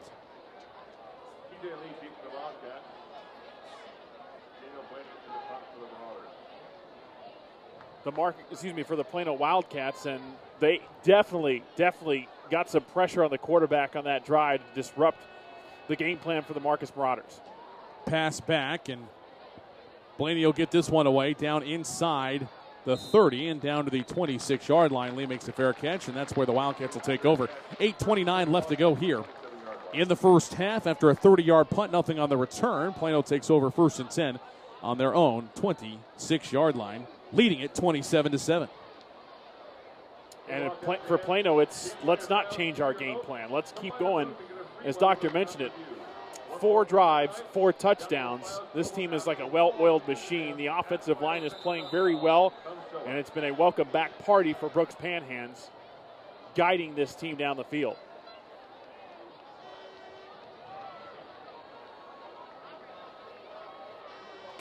Caleb Yale, the 6', 250-pound senior, coming in. Play left tackle here for K.D. Smith on this first play. Snap back, Stevens. On the direct snap, tries to sidestep his way down to the 30. It's going to be stood up and dropped there by the combination of the defensive line. Andrew Fitzgerald in on the stop. Did a great job of cutting off the running lane for Stevens there to hold it to a modest gain of 3. And again, it's all about that, the way the defense responds for Marcus on first and second down. Really tough going in the early part of this football game for them to close up gaps.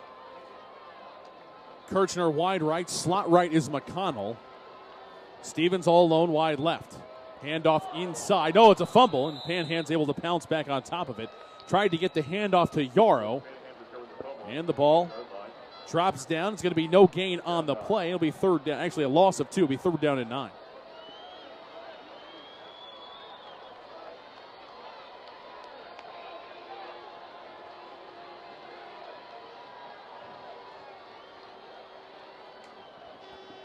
Yeah, and this is, again, an important drive for the Wildcats to try to keep pace. The 4 touchdowns, and again, the running game so effective tonight, keep things on the ground. 4 wide receiver look, 2-by-2 spread on 3rd and 9. Plano on their own 28. Panhand's looking to pass. Left side. Catch is hauled in by Kirchner. Unbelievable effort. Needed 9 and picked up 11. As they move it out to the 39-yard line, it's going to be a first down for the Wildcats, brought to you by Rodenbaugh's Flooring America Appliances. And, of course, what do I know? I mean, there 9 yards to go, and Panhand's will drop back and pass. A little curl route for Matt Kirchner, and that was right in between the numbers. Panhand splits out wide left in a Wildcat formation. Stevens awaiting the direct snap. Blocker in front of him. They're going to run straight forward. Great spin move. Reverses back to the left to the 40. Sidesteps the defender. Gets down inside the 45 to the 46. Heck of a run there by Stevens. Running for his life. Finally brought down by Elijah Jopp. Good gain of 6, though, on first down. Andrew Fitzgerald, the defensive end for Marcus, has made a lot of beautiful tackles this year, and he almost had another one right there. But if it wasn't for Brandon Stevens, wow, unbelievable job just to spin off. Sometimes the running back will just try to lower his shoulder and carry his weight. No, Stevens with the shifty moves. 6 minutes remaining. We are halfway through the second quarter. Plano with a 27-7 lead. Myers wide left, Kirchner wide right. Inside give to the fullback. Tomas Vanegas got hit almost immediately, surged forward for about 3 yards before he's finally brought down on the play by the nose tackle, Nick Nielsen, among other Marauder defenders. He's going to set up third down and about a yard and a half now for Plano. And Tate just try to get himself inside traffic and then carry tacklers with him. Wildcat stable of running backs, so effective on the ground. Wildcat formation for the Wildcats. Panhands is wide right, slot right. Here's Kirchner. 2 tight ends as McCabe has joined Tecklenburg. Snap back. Stevens tries to knife his way, dives forward. It's going to get maybe a half yard, but nothing more than that. Excellent job by the linebacking core. Jacob Carmichael leading the way. Trevor Costello, the strong safety, in on the stop. And it's going to be fourth down.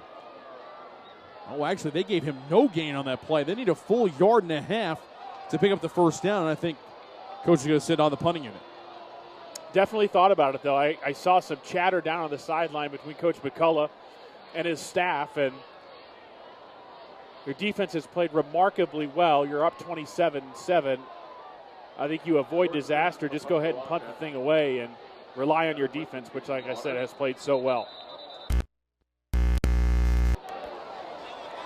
Penalty flags fly. Timeout, Plano. That's their third and final timeout of the half.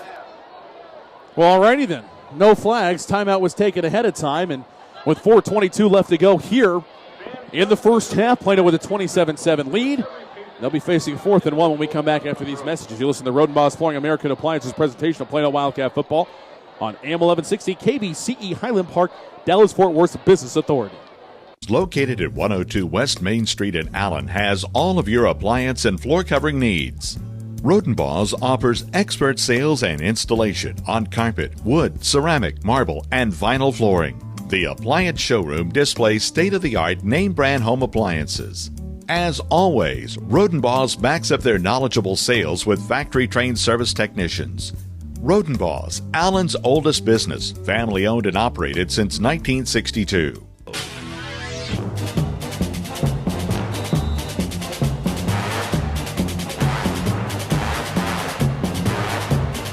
4:22 left to go here in the second quarter. Plano with a 27-7 lead, but forced to punt for the first time tonight.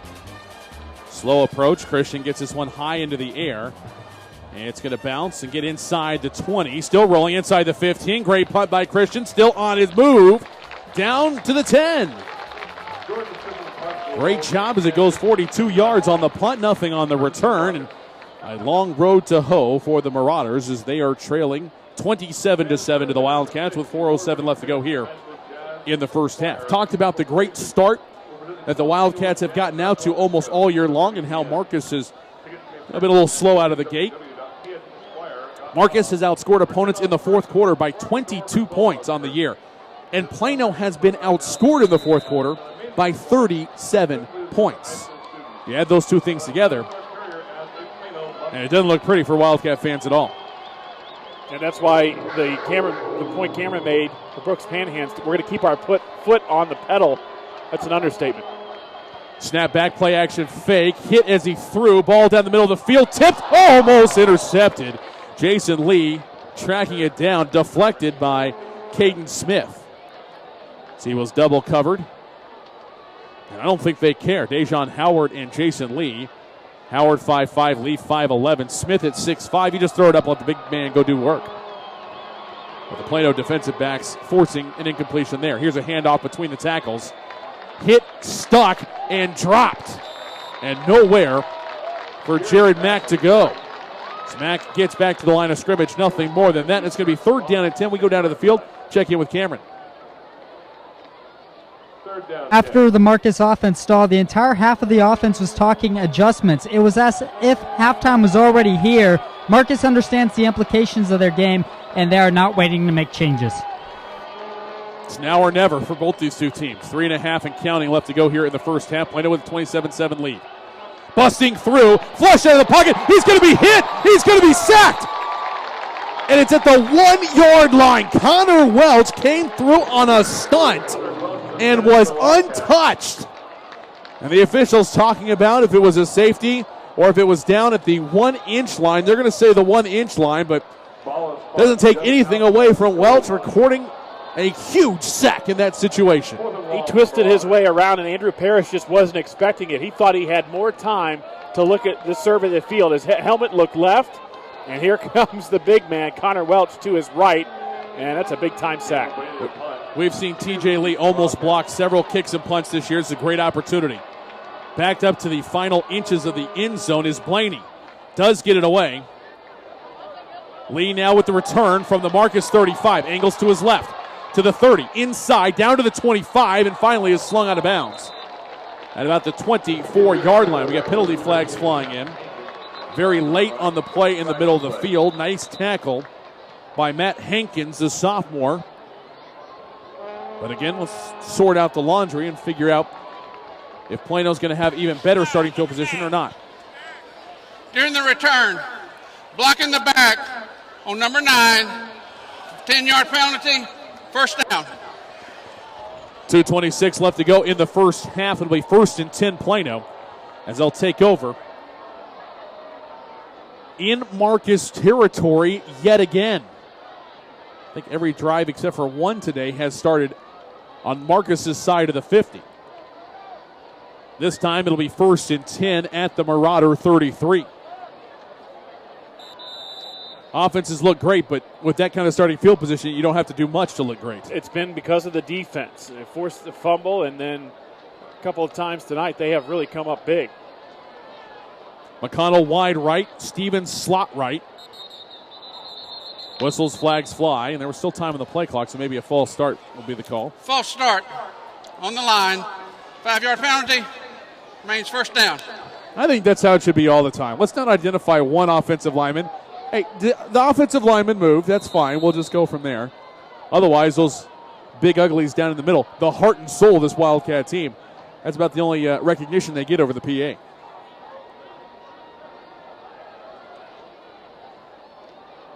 McConnell's going to go out wide right. Stevens slot right. That's the wide side of the field. Kirchner wide left. Myers slot left. 1st and 15 for Panhands at the 38. Now runs for his life around the left side. Is going to be hit and tackled down inside the 40 at about the 37-yard line. Great tackle by Carmichael once again. Gain of a yard, nothing more than that. It'll be 2nd and 14 with 2:10 and counting left to go here in the first half. Yeah, the senior does his job spying Brooks Panhands. Timeout. Marcus. That's their first. And then Coach Stanford thinking that he might get a chance to get the ball back here before the half, as it's 2nd and 14 for Plano with 2:08 left to go here in the second quarter. Plano with a 20-point lead. Back to Clark Stadium after these messages. You listen to Roden Boss Flooring American Appliances presentation. Plano Wildcat football on KVCE. Buford Roofing and Construction is a family-owned company you can trust. Buford Roofing specializes in roofing replacement and repair for the outside of your home or business and radiant barriers and insulation for the inside. They use top-quality materials, professionally trained crews, and guarantee total customer satisfaction. When you use Buford Roofing and Construction, you can consider yourself protected. They're online at BufordRoofing.com or call 817-329-ROOF.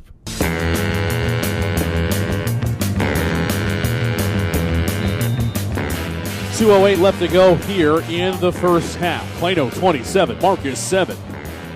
Wildcats have a second down and 14 at the Marauder 37-yard line from the left hash.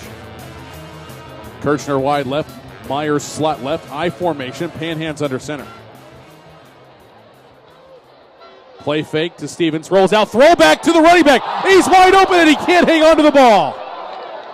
Oh, he catches that and he takes it to the house for a touchdown. And Brandon Stevens will tell you he makes that catch 99 times out of 100. Unfortunately for Plano fans, that was the one time he couldn't hang on. Third down 14.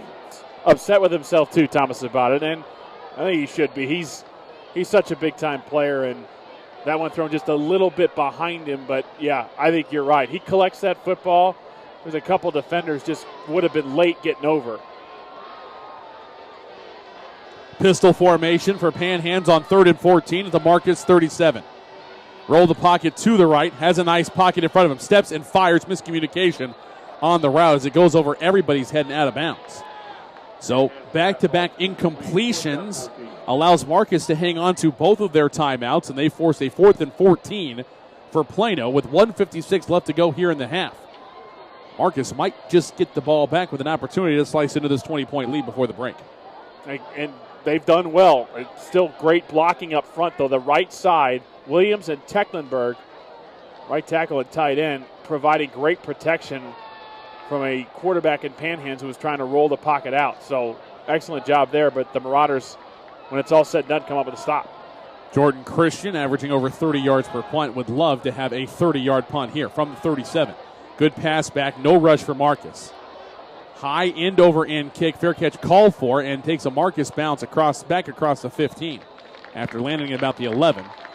Jason Lee is going to down it at the 17, and with 1:48 left to go, Marcus with a great opportunity to get back into this thing after a 20-yard punt and nothing on the return. Even a field goal would carry some momentum for the Marauders into half. They've had some success, though. I mean, they had the touchdown where it just seemed like their offense was unstoppable. They kept things on the ground. Great play from the offensive line. They got to try to repeat that drive that gave them 7 points.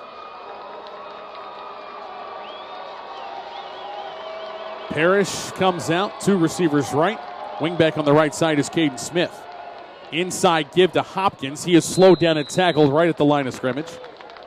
Bibahani was there. Strung out well by Wall as well. Tecklenburg chasing. Going to be no gain on the play. 2nd down and 10 as we tick down. 90 seconds now remaining here in the first half. 2 receivers right to the left. Now 3 receivers right. As Albright moves over to the right side, he's going to take the pass, the backward pass. They're going to go double pass deep down the right side, and it's over everybody's head. And incomplete. Parrish trying to hit Albright, who's trying to find Bryce Kubas. And Kubas had gotten the hips turned around of Regas and had gotten a step past him, but the Marauders could not convert on what would have been a touchdown pass. If Regas is in coverage, you know you've got to throw the ball deep. That's why Alex Albright put a little extra touch on it. 2 receivers right, 2 to the left. Ball on the left hash. Shotgun set. 3rd down and 10. Marauders on their own 17. Hopkins on the right hip of Parrish. 4 down lineman for Plano. Good stunt inside. Puts pressure on. And the pass one hops the receiver, Kubas, over to the right side. That's going to bring up 4th and 10, and with 70 seconds left to go here before the half. Now Plano may have an opportunity to put up points before we head to intermission. And that ball just a little underthrown by Parrish. And again, the secondary for Plano is very talented. I think the quarterback for Marcus knows that, and he's keeping the ball away from Regas as much as possible. And that ball just out of the reach of Kubas. Lee standing on the Marcus 45, awaiting the punt. 4th down and 10. Marcus on their own 17. Low snap, heavy rush. Gets away an end-over-end kick. Lee, fair catch at the 47. So 30 yards on the punt, nothing on the return. Plano will have it 1st and 10 with 64 seconds left to go here in the half, but they are out of timeouts. And maybe a great opportunity to dust off the old 2-minute drill for Brooks Panhands, who has not played in a ball game since August 29th. We were out in East Texas at Earl Campbell Field at Tyler Rose Stadium. 3 receivers left. Kirchner wide left. Myers slot left. Stevens tight left. 1 receiver wide right. Inside give to Yarrow. Bust through, and he's gone. Say goodnight to this one. The 20, the 10, 5. Touchdown, Plano. LaPaca Yarrow takes it to the house from 47 yards out.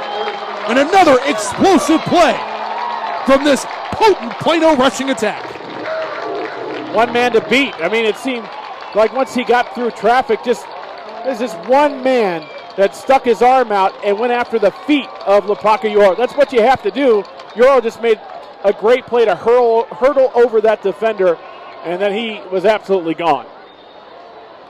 Arango to attempt the extra point. Snap is down, kick is up, and it is good. New score from John Clark Stadium. Plano 34, Marcus 7, 55 seconds left to go here in the first half. You're listening to the Rodenbaugh's Flooring American Appliances presentation of Plano Wildcat football on AM 1160 KVCE. Shell experts here with a pitching machine and a shield to demonstrate the importance of protecting your engine. Think of me as an engine. The Shield is new Shell gasoline with 20% more nitrogen and rich cleaning agents than before. And the baseballs are gunk that attack intake valves and fuel injectors. Come on, Gunk, is that all you got? Gunk is out of here. New Shell nitrogen-enriched gasolines. No other gasoline protects your engine better. For quality auto service and repair, see the folks at Flat Shell on Preston Road at I-635. Plano only needs one play after the Marcus punt. 47-yard touchdown run by LaPaca Yarrow, his second of the game. 55 seconds to go here in the first half. Plano 34, Marcus 7. Scoring drive brought to you by Flat Shell Service Center. Christian going to kick it off right to left on your radio dial here. What a ball game by the Wildcats. Kick is high and deep down to the 13. Angling right, now cuts straight down the seam and goes back to the left side. Great job reversing field by Adam Winston, and he is going to be chased down the sideline and finally tackled in Plano territory. At the, let's see, we're going to mark it right around, the 45-yard line, I believe. Now mark it at the 46 in Plano territory with 44 seconds left in the half. Marcus with 2 timeouts, plenty of time for the Marauders as Pusateri saves a touchdown. Parrish and company back out, 1st and 10 on a 2-by-2 spread formation. Going to the air, pass left side, catch, and immediately chopped down.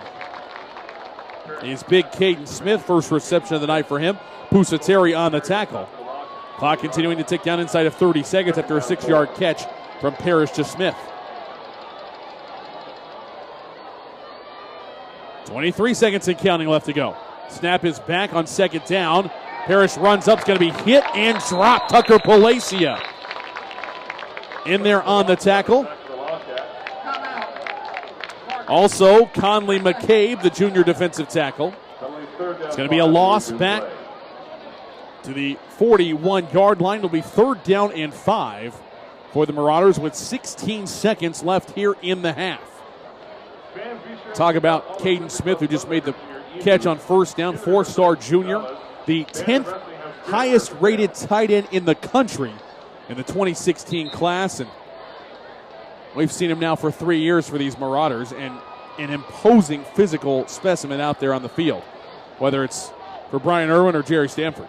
He's earned every bit of that ranking. There's no question about it. And like you said, a mainstay in this offense here for 3 years and has made his impact known, that's for sure. Defenses are looking out for him, and he's got such great hands, as big as he is, an asset for Jerry Stanford. After the timeout, 3rd down and 5 now for Marcus.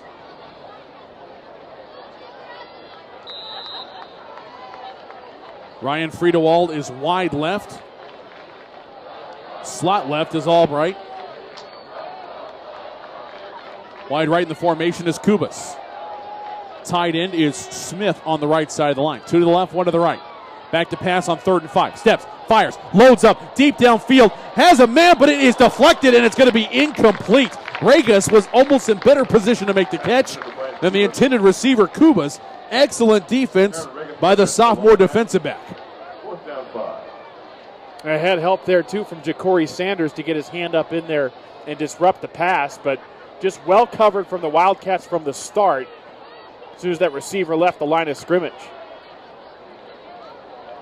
Wide left is Ryan Friedewald. Slot left, Cade Irwin, the senior defensive back, in on offense. Slot right is Alex Albright. Wide right is Bryce Kubas. Back to pass. Left side. Irwin with the catch. Tries to turn the corner. Dives for the first down. And boy, he got out of bounds. 2 seconds still on the clock, and I think he's got enough for the first down. That's a heads-up play right there from the senior headed to North Texas, and those 2 seconds will allow Marcus with an opportunity to take a shot for the end zone. Just great field awareness, too, because realized where he was on the field and then had enough smarts to try to get out of bounds. So stops the clock, gets the first down. First thought he might try a double pass. He was a quarterback in previous years for the Marauders. Swing pass right side, Albright with the catch. And the Wildcats rally to the ball and slam them hard to the turf at the 26-yard line. And that'll do it. Punctuating an impressive first half by the Plano Wildcats. In all 3 phases, they lead Marcus in this elimination game, 34-7. And although we up here don't think there are many things that the Wildcats could improve upon, I'm sure Jadon McCullough will have some thoughts here in a moment. Now let's go ahead and set it downstairs. Cameron Brock is with the head coach of the Wildcats, Jadon McCullough.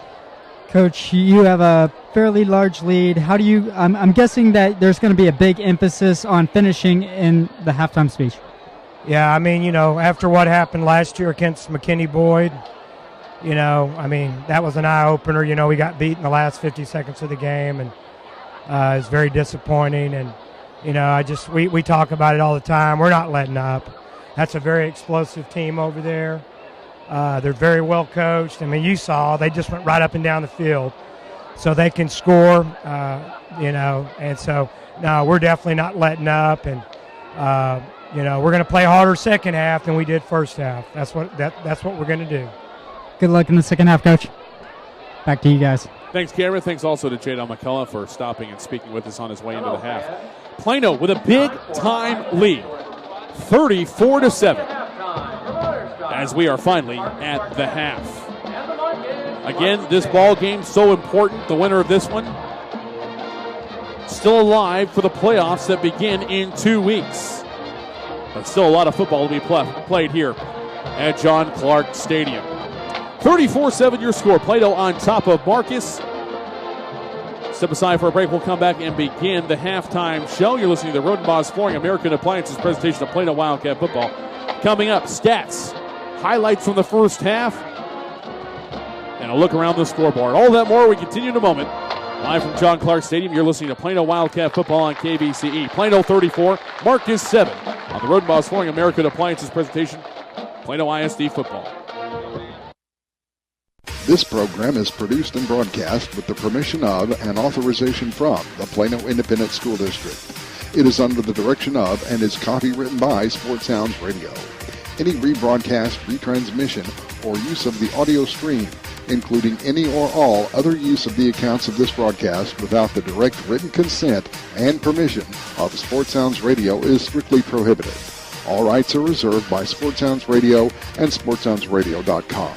This is a Sports Sounds Radio presentation. Rodenbos, located at 102 West Main Street in Allen, has all of your appliance and floor covering needs. Rodenbaugh's offers expert sales and installation on carpet, wood, ceramic, marble, and vinyl flooring. The Appliance Showroom displays state-of-the-art name-brand home appliances. As always, Rodenbaugh's backs up their knowledgeable sales with factory-trained service technicians. Rodenbaugh's, Allen's oldest business, family-owned and operated since 1962.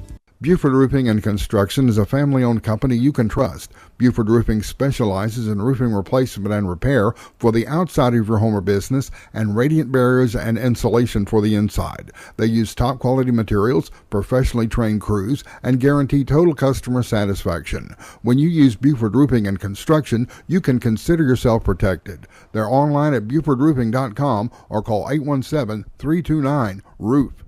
Shell experts here with a pitching machine and a shield to demonstrate the importance of protecting your engine.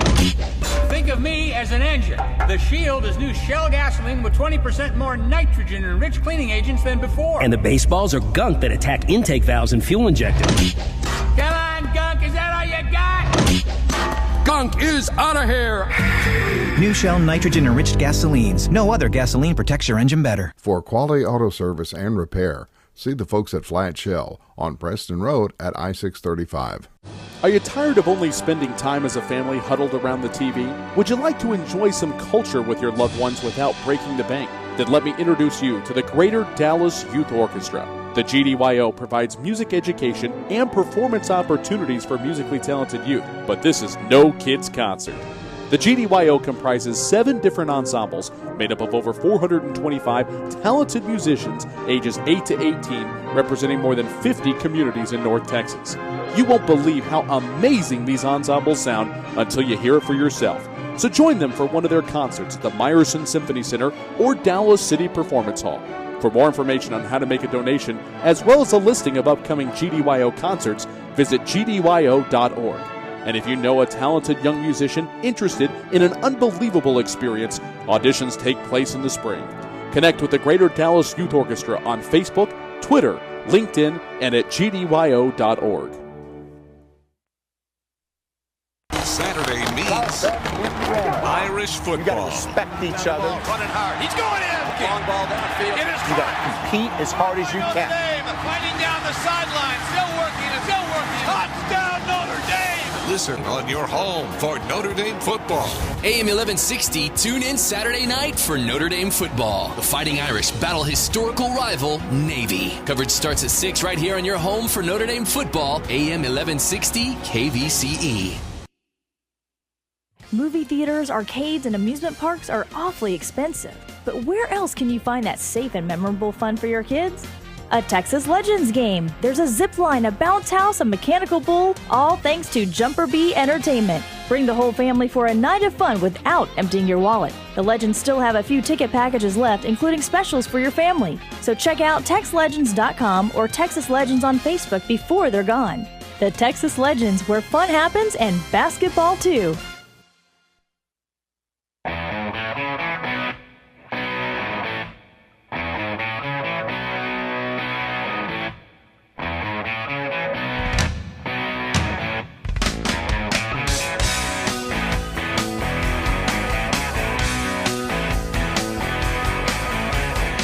And welcome back here to John Clark Stadium, Thursday night edition of the Plano Wildcat Game of the Week here on AM 1160 KVCE. Your score at the half, Plano 34, Marcus 7. Thomas Lee here with you, along with Ryan Mueller, Alex Sterling, Cameron Brock. We want to thank you as well for spending part of your Thursday night with us here. Whether you're listening to us on SportsSoundsRadio.com, on our flagship AM 1160 KVCE Highland Park Dallas Fort Worth Business Authority, or on Champion Sports Radio, we've got a whale of a ball game by the Wildcats here tonight as they lead at 34-7 here at the half. Before we get to your first half stats and highlights, let's turn our attention to what's going on. There's some pretty important scores around the Metroplex tonight and the penultimate week of high school football here in 2014. So let's take a look at the Flat Shell Service Center scoreboard, shall we?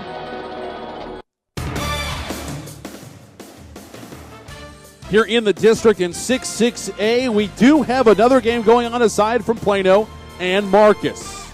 Meanwhile, Marcus trailing 34-7 here to the Wildcats. at John Clark Stadium up at Ron Poe Stadium, just a little north on 75. A lot closer game than most people probably would have anticipated, as the Louisville Fighting Farmers have absolutely put it all together. Huge come from behind win last week against Plano East. And tonight, giving the Boyd Broncos all they want and more. Boyd, 14, Louisville, 7. Brandon Bowling holding a 21-yard pass from Grant Ressmeyer for the Broncos. That was less than 3 minutes into the ball game. Dedrick Scrivens got on the board with a 4-yard touchdown run at the halfway point of the first quarter. Then the defense is set in, and we were scoreless for 15 minutes before Acosta hauled in a 2-yard pass from Villarreal for Louisville. And that's your score at the break. Boyd 14, Louisville 7 at the half. McKinney Boyd 142 yards total offense. Louisville with 93. But Boyd has turned it over. Been forced by the Fighting Farmer defense. 2 fumbles, both recovered by Louisville. And there it is. That is the big difference in this ball game. Something else that's eye-popping, just 13 yards rushing for the Boyd Broncos in the first half. 7 for Ressmeyer, 6 for Scrivens on 6 carries, even though he did have a 4-yard touchdown run. Bowling leading all players with 67 yards from scrimmage, 8 catches, 67 yards, and the aforementioned 21-yard touchdown. Villarreal, meanwhile, 10 of 13 passing, 80 yards, and a touchdown pass of his own to Acosta, his only reception of the ball game. Cameron Creel, 7 catches, 69 yards. And again, 14-7 your score at the break. Boyd leading Louisville. If Boyd wins and Plano hangs on, those are your 4 teams out of 6-6A. Allen, Plano West, McKinney Boyd, and Plano. Second half of both these 2 games left to be played. And in fact, tomorrow night, we'll know a lot more about how for real the Plano West Wolves are as they tangle with the Allen Eagles here at Clark Stadium. Other scores from around the area, potential first-round opponent for the Plano Wildcats is Denton Geyer. It'll be an all-Wildcat rumble in the bi-district round in the Division II bracket. Geyer entering 7-1 on the year, 5-0, and playing Timber Creek tonight. And it's gone to the half with Geyer routing Timber Creek 51-7. Sean Robinson taking over for Gerard Hurd. Has done well this year, 14 of 20 passing, 329 yards. Let's start that over again. 14 completions on 20 attempts for 329 yards and 4 touchdowns. Also has a rushing touchdown, 4 carries, 24 yards for Robinson. Anthony Taylor, 7 rushes, 126 yards and a touchdown. Connor Hinchy has a 6-yard touchdown run. The 4 touchdowns Robinson has thrown have gone to 4 different receivers. Haynes, 4 catches, 103 yards and a touchdown. Alex Honey, 3 catches, 86 yards and a touchdown. Adam Scott, 3 catches, 58 yards and a touchdown. And Christian Moore, the 35-yard touchdown catch as well. 491 yards of offense for the Guile Wildcats in the first half. Oh my. Meanwhile, a competitive game going on in 5-6A as Keller Central leads Byron Nelson 14-3. Both teams already eliminated from postseason play. Keller Central has a slim chance still left, depending on what happens tomorrow night and next week, but more than likely will be on the outside looking in. Other scores from around the area to get to. Trinity in a much tighter one than would have been anticipated in 7-6A as they are at the Birdville Fine Arts Athletic Complex, tangling with the Rebels. Trojans with a 28-17 lead. And again, just not what anybody would have expected. It's gone to the half.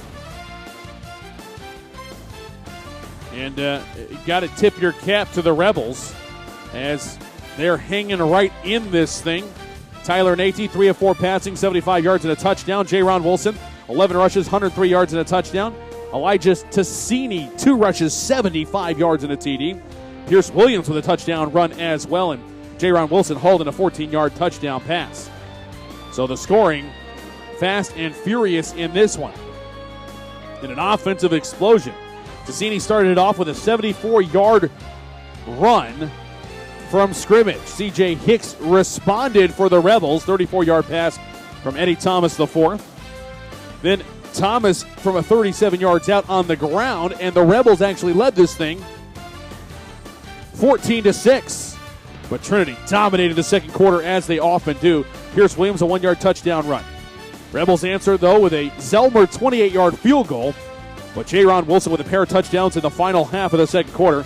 From 14 yards out from Nate, he takes the pass for 6, and he also scampers in from 7 yards out. So 28-17 Trinity on top of Richland as they are at the half. Other scores from around the area. Irving blanking Sunset 41-0 and 9-6A and 10-6A. Mesquite Horn all over J.J. Pierce 41-7. Saxe shutting out Lakeview Centennial. That potent offense, though, has been held in check by the Patriots. 7-0 your score. Saxe on top at the half. 9-5A scores a pass along. Liberty on top of Heritage 16-7. That's in the first half. They've gone to the third quarter at Frisco ISD. Centennial leading Little Elm 7-0. 11-5A, Brian Adams, 48-0 lead on Thomas Jefferson. 13-5A, South Oak Cliff, 48-0 on top of Spruce. That's gone to the third quarter. And Seguin on top of Lancaster in the first half, 20-14. Arlington Seguin at home in 14-5A competition. And that's your look at the Flat Shell Service Center scoreboard. Your score here at John Clark Stadium, Plano 34, Marcus 7. We'll be back for your first half statistical recap and a look at the first half highlights. When we return in a moment, you're listening to the Roden Boss Flooring American Appliances presentation of Plano Wildcat football on AM 1160 KVCE.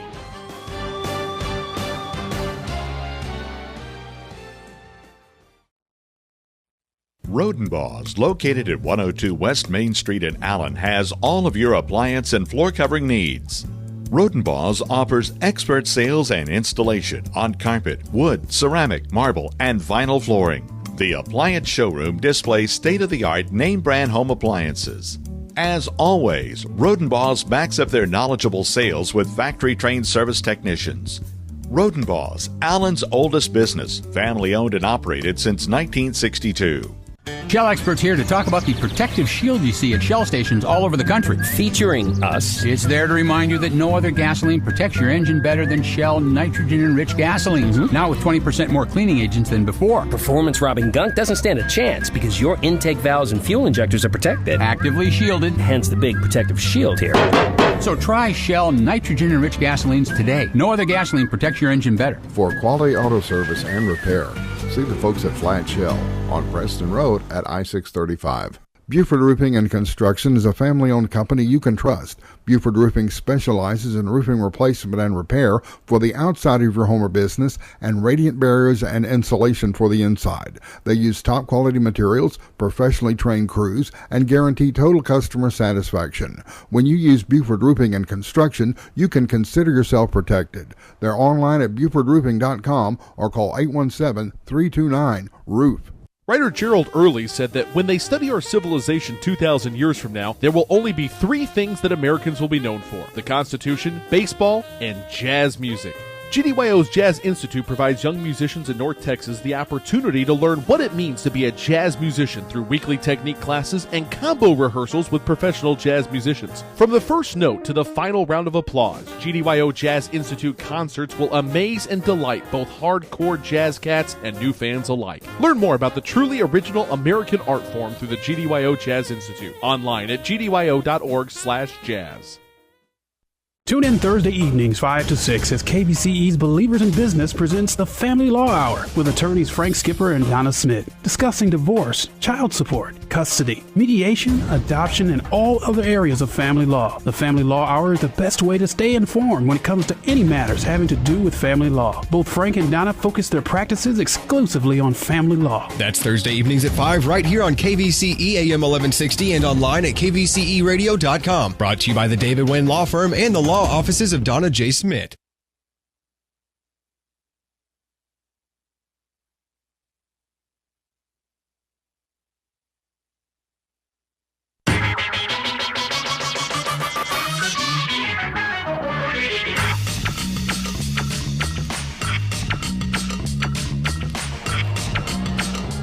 $34-0 Plano with the lead at the half over the Marcus Marauders.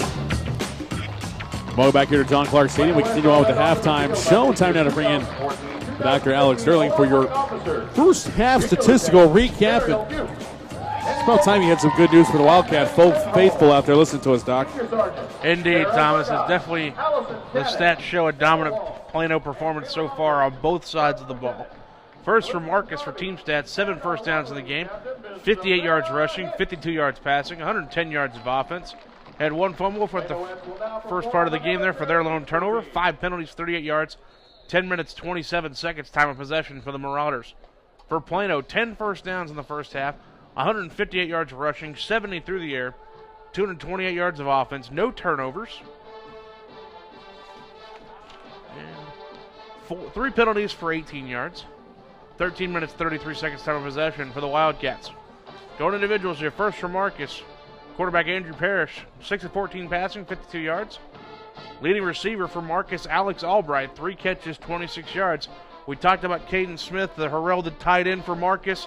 He's got 1 catch on 6 yards on 7 targets, so a good job tonight so far for the Wildcat defense on him. C.J. Respass has filled in as the second running back. He has got 11 carries, 61 yards, and a touchdown, while Nate Hopkins, the starting tailback, 4 carries, 7 yards for Marcus. For Plano, quarterback Brooks Panhands, welcome back, good sir. 4 of 7 passing, 70 yards, 7 carries, 42 yards, and a rushing touchdown. Leading receiver Matt Kirshner, 2 catches, 57 yards. Brandon Stevens, 8 carries, 38 yards, and 2 touchdowns rushing.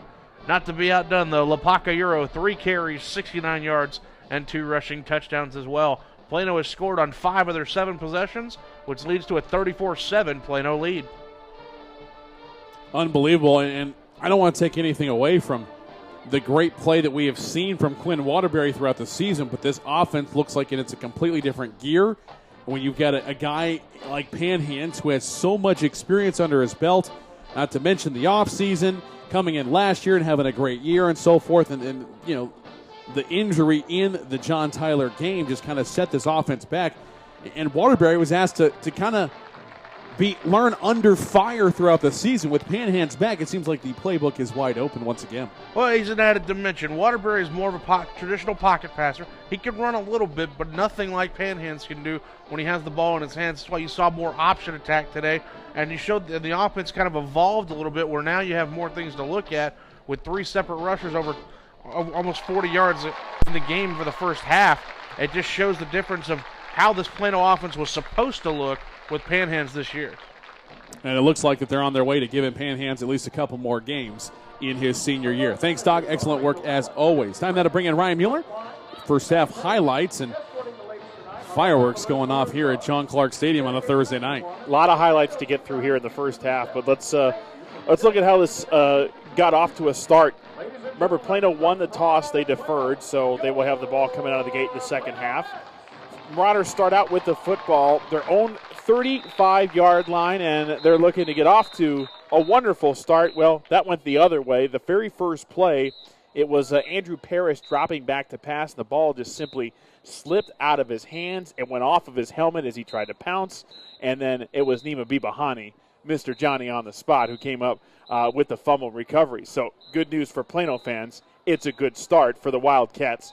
Plano's first drive with the fumble, of course, starting on the Marcus side of the field, the 22-yard line. Wow.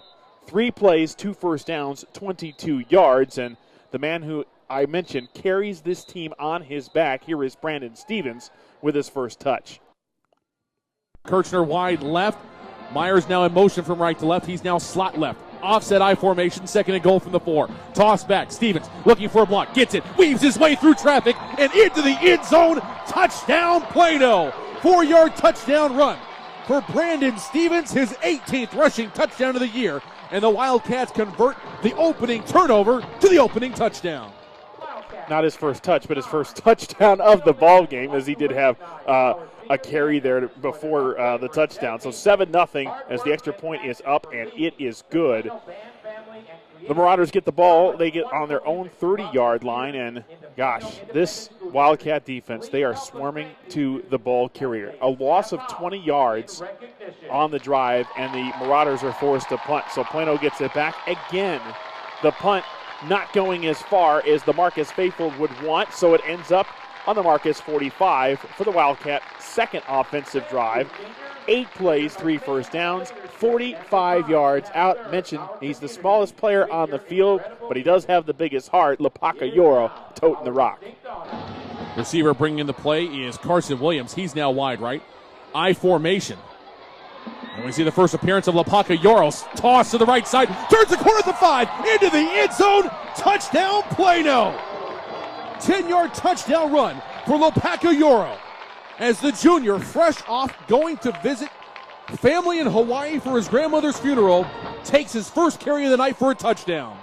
Yeah, Yoro did not get to play in the Boyd game 2 weeks ago, and an opportunity here to make some hay early, and he does. Extra point up and good.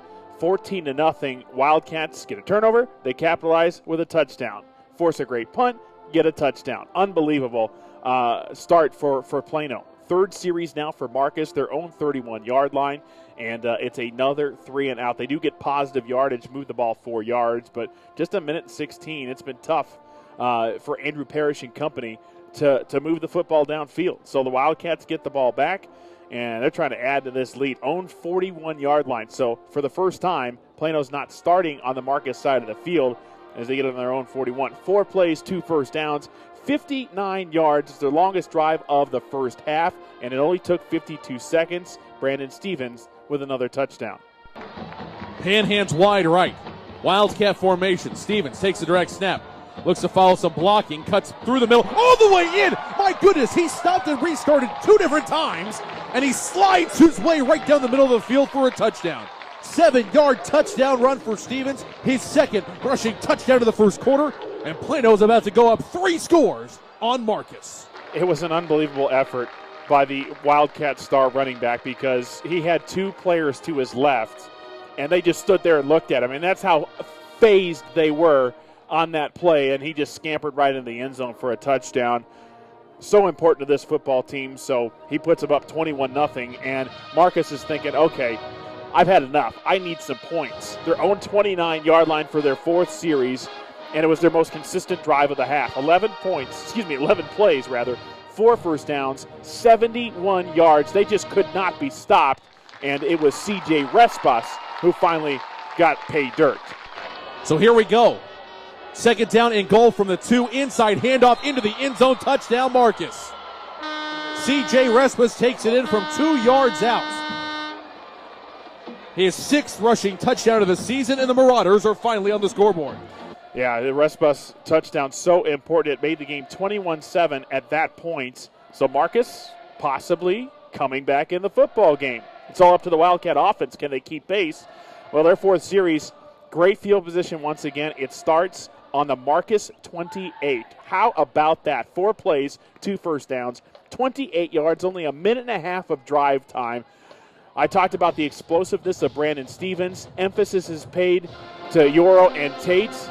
But don't forget about Brooks Panhands. 2 receivers left, 2 to the right. 4 wide receivers spread look for the Wildcats. Panhands, shotgun snap back. Design QB draw up the middle to the 10. Angling down the field into the end zone. Touchdown, Brooks Panhands. The Plano signal caller takes it in from 13 yards out on the ground. And the Wildcats stamp another one on the scoreboard. So quick with his feet. Extra point, by the way, is not good. And so it's just a 27-7 lead, but still nice effort by the Wildcat offenses. They have 4 consecutive drives that result in touchdowns. Coach McCullough got to be pleased. Marcus, their 5th series, do move the ball 16 yards on 6 plays, but a minute 58 goes off the clock, and they are forced to punt. So Wildcats, 5th series, their own 26-yard line. That Marcus defense shows up. 6 plays, 21 yards. It did take almost 4.5 minutes of drive time, but that's all she wrote. Wildcats, for the first time tonight, forced to punt. Marcus, 6th series, own 10-yard line. They lose 5 yards and are forced to punt. The Wildcats get it back, 6th series now. Great field position once again. 5 of the 7 drives in the first half have started on the Marcus side of the field. on the 33-yard line in Marauder territory. 3 plays, they lose 4 yards, and Marcus defense stiffens up again. They force a punt, and Marcus will get the ball back. 7 series, their own 17-yard line. Can't move the ball. Another punt upcoming. So the Wildcats, with their final offensive drive of the first half, they start on Marcus' side of the field. Their own 47-yard line. 1 play is all it took, and it's that little man, Yopaka once again. 3 receivers left. Kirchner wide left. Myers slot left. Stevens tight left. 1 receiver wide right. Inside give to Yoro. Bust through, and he's gone. Say goodnight to this one. The 20, the 10, 5. Touchdown, Plano. Lopaka Yoro takes it to the house from 47 yards out. And another explosive play from this potent Plano rushing attack. That touchdown would make it 34-7. Marcus got the ball. One more chance for some offense, and nothing doing as we reach the half. And that's your score. Wildcats, again, 34, and the Marauders 7. Thomas, look at your highlights. Thank you, sir. Excellent job, as always, putting all that together. And this is really, really worked out for the Wildcats here in this first half. The important part is, can they keep it up? Can they keep doing it? If they want to get to the postseason, they are going to have to find a way.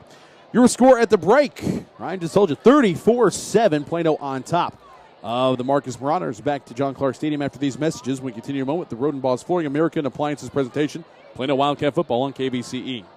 Buford Roofing and Construction is a family-owned company you can trust. Buford Roofing specializes in roofing replacement and repair for the outside of your home or business and radiant barriers and insulation for the inside. They use top-quality materials, professionally trained crews, and guarantee total customer satisfaction. When you use Buford Roofing and Construction, you can consider yourself protected. They're online at BufordRoofing.com or call 817-329-ROOF. Shell experts here with a pitching machine and a shield to demonstrate the importance of protecting your engine. Think of me as an engine. The Shield is new Shell gasoline with 20% more nitrogen and rich cleaning agents than before. And the baseballs are gunk that attack intake valves and fuel injectors. Come on, gunk, is that all you got? Gunk is out of here.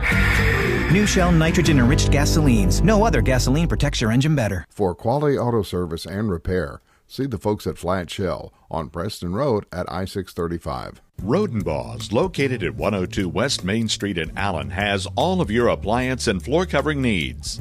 Rodenbaugh's offers expert sales and installation on carpet, wood, ceramic, marble, and vinyl flooring. The appliance showroom displays state-of-the-art name-brand home appliances.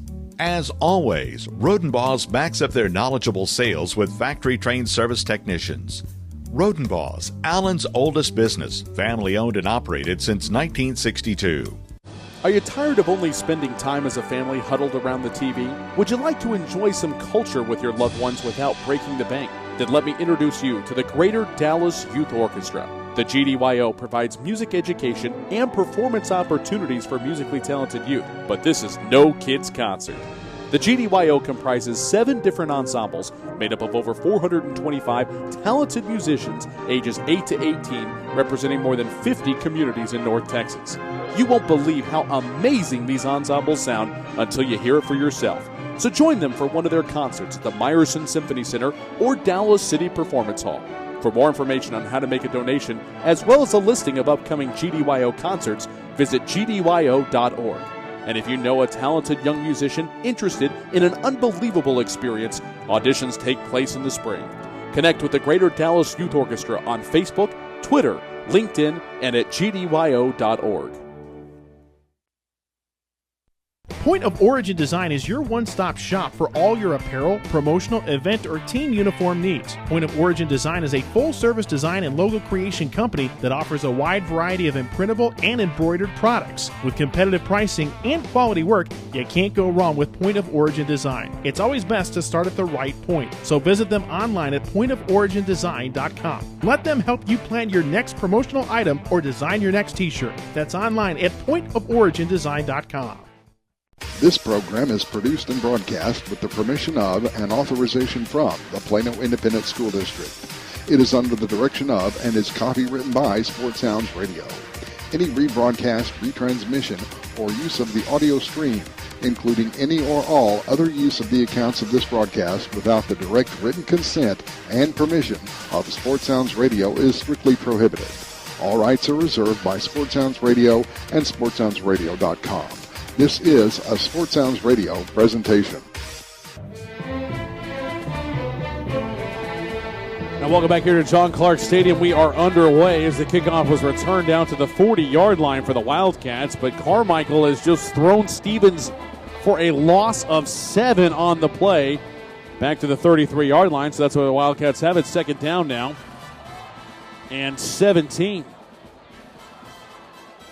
Thomas Lee, Ryan Mueller, Alex Sterling up here in the booth. We'll check in with Cameron Brock on the sideline here in just a moment. Brooke Panhands has made his return a memorable one thus far. Senior quarterback, swing pass right side. Tate makes a man miss. Weaves back inside. Gets across the 40 and down to the 41-yard line. That's 9 yards gained on the little hitch. And that'll set up 3rd down and 9 now for the Wildcats. Brandon Stevens in the backfield, the junior. Lepaka Yoro, the junior. Both of them with 2 rushing touchdowns in the first half. Byron Tate, the junior running back, with the catch on that little swing pass. Matt Kirshner, senior receiver, joined by Parker Myers, a senior. Ryan McConnell, a junior. Carson Williams, a sophomore. Throughout the contest, this is a 4 wide receiver look. Panhands on 3rd down and 9 from the right hash. Wildcats on their own 41. Play clock down to 6. There's the snap. Design QB draw, and the Marauders were ready for it. He runs up into the waiting arms of the defensive end, Andrew Fitzgerald. And the junior with a tackle, actually a 1-yard loss on the play back at the 40. Will be punting time for Plano. Defensively for the Marauders, Jonathan Bodie and Andrew Fitzgerald, the junior defensive ends. The senior defensive tackles, Nick Nielsen and Peyton Creek. Weak side linebacker Jacob Carmichael with a huge tackle on 1st down. Cade Madare is the middle linebacker, a senior. Matt Hankins, a sophomore. Ashton Easley, a senior. The cornerbacks, strong safety Trevor Costello, a senior. Elijah Jop, the free safety, a junior. And Cade Irwin, the senior, weak side safety, headed to North Texas. Punt takes a great bounce down inside the 30 and goes out of bounds at about the 27-yard line. Maybe the 26 is where they will mark it out. So a nice job. 33 yards on the punt for Jordan Christian. Nothing on the return. We go down to the field and check in with Cameron. I asked Marcus head coach Jerry Stanford what changes we can see for the second half. He said he wants to keep his offense on the field longer. As far as defense goes, he gave credit to the Plano offense and said, quote, "We just got to make stops." They got to stop on their first possession. Interference on Plano. It's 5-yard penalty, 1st down. Sideline interference, the call from our officiating staff. So, attack on 5 yards.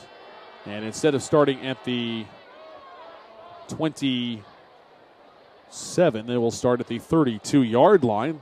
Marauders led on the field by Andrew Parrish, the junior quarterback, Nate Hopkins, a junior, C.J. Respis, a junior, Jared Mack, a senior. The 3 backs we'll see in the backfield for this ground-based Marauder attack. Receivers feature Alex Albright, a junior, Bryce Kubas, a senior, Michael Davis, a junior, Caden Smith, a 4-star tight end, a junior.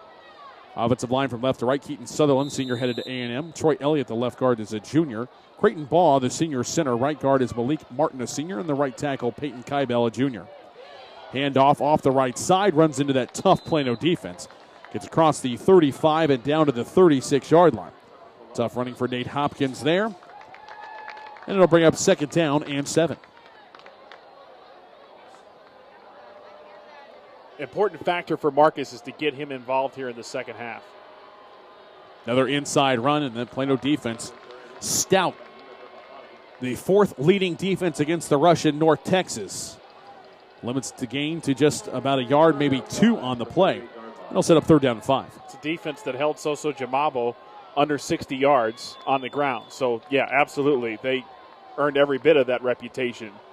And they're doing a good job against Nate Hopkins here. Hopkins, the deep back. The fullback is A.J. Wozniak, sophomore offensive lineman turned fullback. Back to pass, Parrish on 3rd down and 5, fires over the middle. It is incomplete. Looking once again for Caden Smith. Ja'Cory Sanders, the sophomore, who led the team in tackles against Plano East a few weeks back with great coverage in the pass game there, and it's 4th and 5. And let's see what we have here. Our referee stopping play. Please reset the clock to 8:60. I believe what he meant to say is 9 minutes. I'm sorry, 9 minutes. There we go. We've seen that a couple of times this year, that I think the button doesn't get stuck or something, and the clock doesn't stop on plays that it should. And right there, the referee correcting it, putting the time back on. So Plano with a 34-7 lead as we play 3 minutes of the second half. About to get the ball back. At least we think. Pass back. And Marcus is going to punt it away. Up under it is Lee. Makes the catch at the 35-yard line. 27 yards on the punt. Nothing on the return. 8:54 left to go third quarter. Plano with the ball in the 34-7 lead. And coming into the ball game, Jerry Stanford had gone for it on 4th down nearly 50% of the time, as opposed to punts and field goal tries and so forth. On those 4th downs, nearly 50% going for it. You would think in an opportunity like that, 4th and 5, close to midfield, might want to roll the dice when you're trailing 27 points in an elimination game. I'd say maybe there, but they have been pinned deep a lot in this ball game. It makes it tough. Option right for Panhands. There's the pitch. Stevens looking for a block, cuts back inside, and is hog-tied and thrown down by Elijah Jop. Gain of 8 on the play, forced out at the 43-yard line. Stevens with a nice first down gainer. The Wildcats staying on schedule here at their second drive of the half. Yeah, and it's amazing to me. Brooks Panhands, it just seems like he hasn't been out all season. You know, he got hurt, as we talked about, all the way back at the John Tyler game, the first game. But he is orchestrating this offense so well, as if he's been doing it the last 7 or 8 games. McCabe tied in on the left side. Tecklenburg on the right. Under center, Panhands. I formation on 2nd and 2. From the 43, handoff. Fighting hard, got half of it. Did Byron Tate before he is brought down by that hard-charging defense. Fitzgerald, one of about 6 different Marauder defenders in on the stop. And this Marcus defense, no slouch as well. 7th in total defense in the area coming into tonight. They were tough under Brian Irwin, and they are still equally as tough under Jerry Stanford. As you said, at Fitzgerald there, Trevor Costello, the safety coming all the way up to stop the fullback. Mars wide left. Tate slot left. Now comes in motion to the backfield. They're going to run option right. Panhands stops, restarts, gets a first down. The edge was cut off, and he just planted that right foot and went straight downhill for 4 yards to the 48. It's going to be a fresh set of downs, a first down brought to you by Rodenbaugh's Flooring American Appliances. And 2 great weapons coming out of that backfield in Panhands and Stevens, so it's pick your poison time for the Marauders. And as you said, the edge was sealed off, and Panhands has the smart. The senior is a big-time leader and lunges forward to get the first. Carson Williams, sophomore, brings in the play. Now he's split wide right. 2 tight end, 2 back, 22 personnel. Panhands under center on the right hash. 1st and 10 on their own 48. Fake on the toss. Fullback trap. 2, maybe 3 yards on the play. Stood up right at the 50.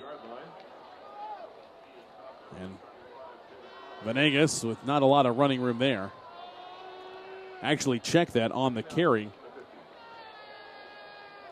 was Brandon Wall, the senior, who was rotated in and split some time with Venegas. Both of them playing defense tonight as well, so just trying to keep everybody as fresh as possible. After a 2-yard gain, 2nd down and 8. Myers wide left, that's the wide side of the field. Kirchner wide right. Offset I formation. Venegas in front of Stevens. Panhands under center. Fake on the option. Throw the little pop play down the right. And that's fantastic defense as Irwin chops the ball out of Tecklenburg's hands. Forces the incompletion. We do have a penalty flag down near the line of scrimmage. And on a fake option pass like that, quite often this is going to be an ineligible receiver downfield, although Tecklenburg and Stevens, Kirchner and Stevens, both talking things over with the officials to make sure they get the call right. Holding on the offense, number 6. 10-yard penalty, remains 2nd down. 5 or 10. And this is tough going for the Wildcats because you go back to the previous play on 1st down. the fake handoff to Stevens, and they were expecting to get a lot more than just a couple yards on that play. Didn't get it, got stuffed, and now here's a penalty.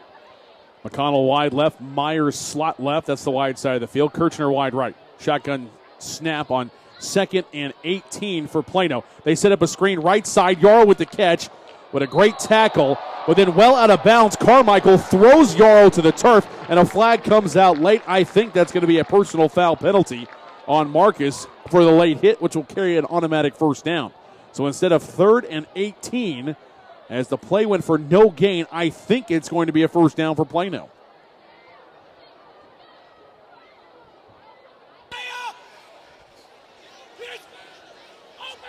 Dead ball, personal foul, unnecessary roughness, number 35 on the defense. 15 yards, first down. If you can hear that screaming ways away from the referee, that is Jadon McCullough yelling at his offensive line to open their eyes and find a block. Wow, holy cow. Had a conversation a couple months ago with a former offensive lineman for Plano that played under McCullough, and he said that he has never been fired up like he was by Jadon McCullough, who was his position coach at the time before he took over as the head coach. 3 receivers left, one to the right, 1st and 10 at the Marcus 45. Inside give. Yarrow shakes off a tackle. He's going to get a yard, nothing more than that. This Marcus defense still playing tough, but the clock continues to tick down. 6:20 and counting left to go here in the third quarter. And Plano nursing a 27-point lead. That penalty just really hurts. I mean, you stub your toe, and Coach Stanford's got to be upset after that one because, as you said, Yarrow was well out of bounds and unnecessary for the throw. Williams wide right, Stevens slot right. That's the short side of the field. Play fake, pan hands to Yarrow. Now he's going to step up in the pocket. It's going to be hit and is going to fall down. It's going to be tackled for a 1-yard loss back to the 45. It'll be 3rd down and 10. And this defensive front is really not yielding anything. Peyton Creek, the senior defensive tackle, leading the charge there on that play. Just swarming to the football. Brooks Panhands had one blocker in front of him. That was Austin Pugh. Well, it's 1 against about 4, and there's nothing you can do about that. Panhands just had to secure the football, make sure he didn't turn it over. Tecklenburg comes on late. So does Ryan McConnell. So does Tomas Vanegas. Play clock down to 6, and I think a Plano timeout is coming here. Jadon McCullough not happy, but taking timeout. Plano, that's their first. 5:15 left to go here in the third quarter. Plano with a 34-7 lead on Marcus. You're listening to the Rodenbos Flooring American Appliances presentation. Plano Wildcat football on AM 1160 KVCE Highland Park, Dallas-Fort Worth's Business Authority. Rodenbos, located at 102 West Main Street in Allen, has all of your appliance and floor covering needs. Rodenbos offers expert sales and installation on carpet, wood, ceramic, marble, and vinyl flooring. The appliance showroom displays state-of-the-art name-brand home appliances. As always, Rodenbos backs up their knowledgeable sales with factory-trained service technicians. Rodenbos, Allen's oldest business, family-owned and operated since 1962.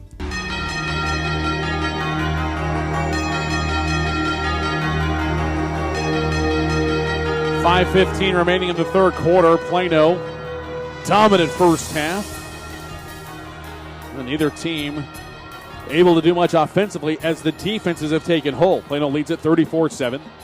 5:15 remaining, third quarter. Plano facing a 3rd down and 10 at the Marcus 45. McConnell, the junior receiver, wide right. That's the short side of the field. 2 receivers left. Pan hands in a shotgun set.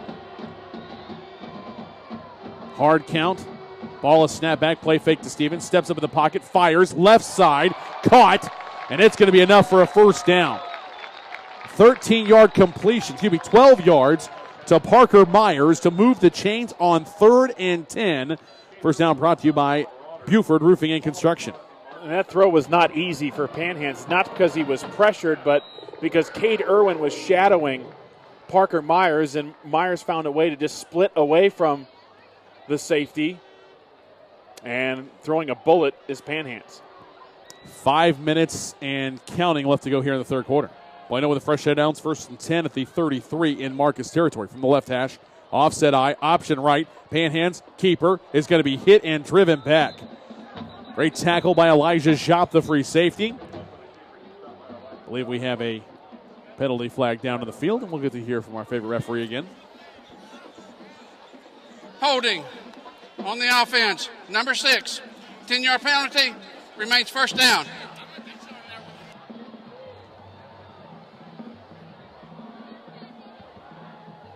Yeah, and that's unfortunate, too, for the Wildcats trying to keep this ball moving and chew clock. That is the goal right now for Coach McCullough. And the clock management tonight has been outstanding, and it's all due to getting some great yardage on first and second down and keeping those chains moving. Plays to Plano's advantage. That is their entire game plan. That's how they've had their success this year. More important probably than points right now, time coming off the clock. First down and 20 now. Panhands flushed out of the pocket. It's going to be hit and sacked right near the midfield stripe. Great move at the line of scrimmage by Andrew Fitzgerald. And instead of moving from our left to our right, Plano is moving from our right to our left. I've seen splashes of brilliance tonight from the Marauders, the front four, their linebackers. They can work, and they're very physical. They get a chance to get at Brooks Panhands. They're going to make him feel it. He was a little slow to get up there, but looks to be okay. McConnell wide left. That's the short side of the field. Kirchner wide right. Ball in the left hash. Panhands under center. Tecklenburg on the right side of the line. Venegas in front of Stevens. Second down and forever. There's the pitch and the option right to Stevens. Tries to turn the corner. Great blocking by Kirchner. And Stevens gets down inside the 35 and finally forced out after a gain of close to 20 yards on the play. They're going to say he went out at the 30. So 20-yard rush on the option right. And a great thumbs-down pitch from Panhands to Stevens to set up third and manageable. Well, you called it. It was Kirchner who laid the block. I mean, he had the wide stance. He planted. And because of that block, I think there were two other defenders trying to get around all of that to get to Stevens. Myers goes wide left. That's the wide side of the field. Tecklenburg and Kirchner tight ends on the left side of the line. Venegas the fullback. Yarrow the tailback. Toss back. Yarrow trying to get to the edge is slowed down by Irwin and then spun down and thrown down. That's Carmichael again. And Yarrow ends up losing close to 5 yards on the play, maybe more. And Carmichael very slow to get up as he is shaken up. And I think he's actually going to have to go out for a play because the officials did stop things and the trainers came out on the field. He was walking back to the huddle. That's a tough-nosed young man there, Jacob Carmichael, the 5'10", 170-pound senior. But it ends up being a loss of 7 on the play. Lapaka-Yora, if you're Marcus, they've learned that you really have to finish your angle tackles because he can squeak out of one.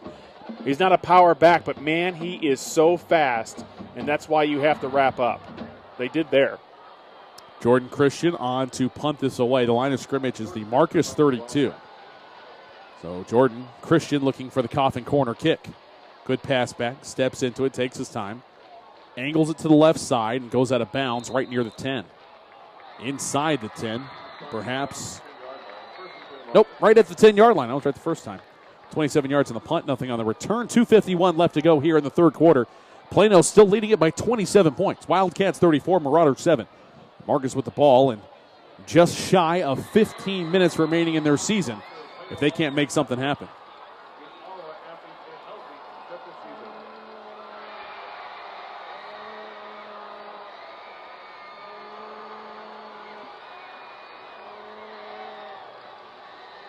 Marauders first and 10 on their own 10-yard line.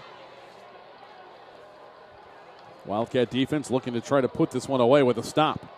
Snap back, Parrish hands off. Fighting hard off of right guard. Goes Hopkins, brought down by the combination of Tecklenburg and TJ Lee. Let's reset that Wildcat defense for you. Brandon Wall, the senior defensive end. Tucker Palacia, a junior. The tackles, Tecklenburg, the senior headed to Baylor. Connor Welch, a senior as well. Jason Lee, the strong side backer. Colton Pusateri, the senior on the weak side. And senior middle linebacker, Nima Bibahani. Sweeping around the left side, Hopkins is brought down. The Lee brothers and Pusateri all in there on the stop. No gain on the play. It'll be 3rd down and 7. The defensive backs, Dejon Howard and the senior, Aaron Regas, the sophomore, the two cornerbacks. Cameron Jackson, the free safety, a senior, and TJ Lee, the junior strong safety, leading tackler for this tough Plano defense. 3rd down and 7. Parrish with Hopkins to his right. Looking to pass, heavy pressure from the two defensive tackles, and throws it up for grabs down the left side and out of bounds, incomplete. Boy, McCabe and Tecklenburg were busting through the interior of that line on a little twist. Forced the quick throw from Parrish, and it's going to be 4th and 7. And Jerry Stanford looks like that he is going to send the punting unit onto the field. Just a challenge, a straight-up challenge for Andrew Parrish because of the two defenders in his face, but also because the secondary did its job. Everybody covered, and Parrish nowhere to deliver the football. So he has the smarts to throw it away and avoid something drastic, but credit that rush for the Wildcats. Blaney standing at his own goal line.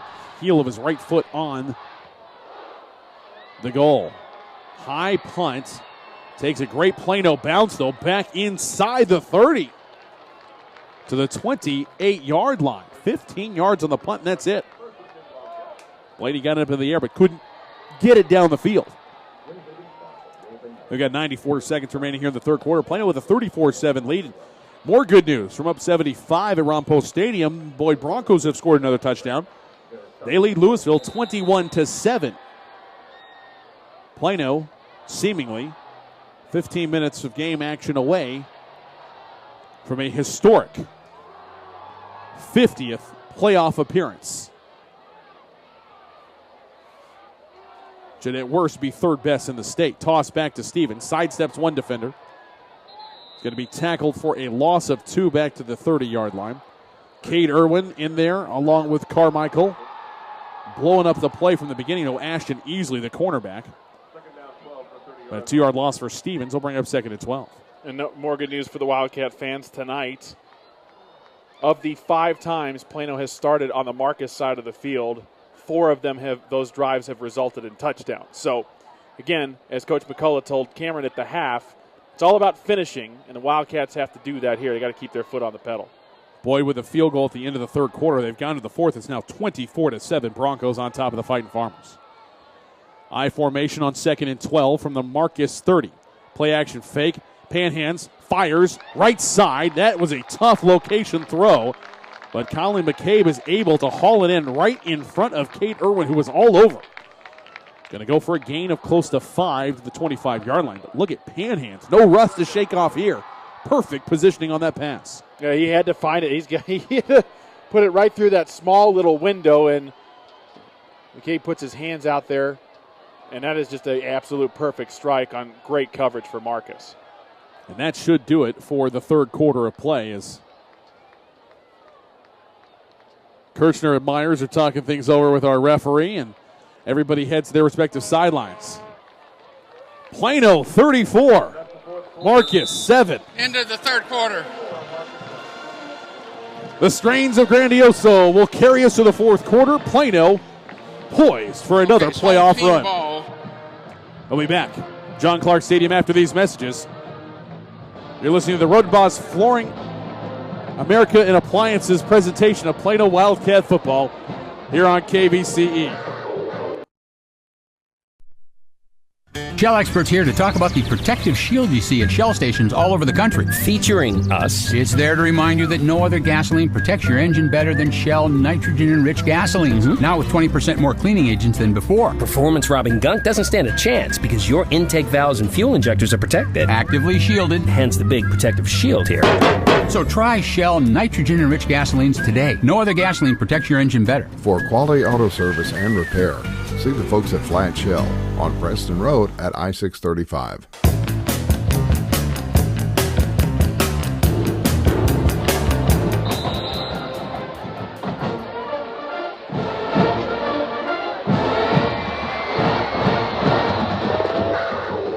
Now welcome back here at John Clark Stadium. We start the fourth quarter.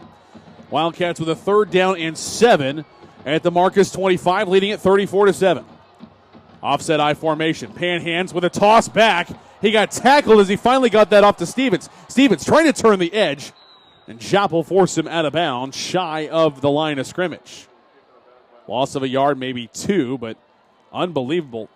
Busted through the middle of the line was Nick Nielsen, the senior, tackling Panhands as he pitches it back to Stevens. And it'll be 4th down now and 8 for the Wildcats, and I think Arango is on to attempt a field goal.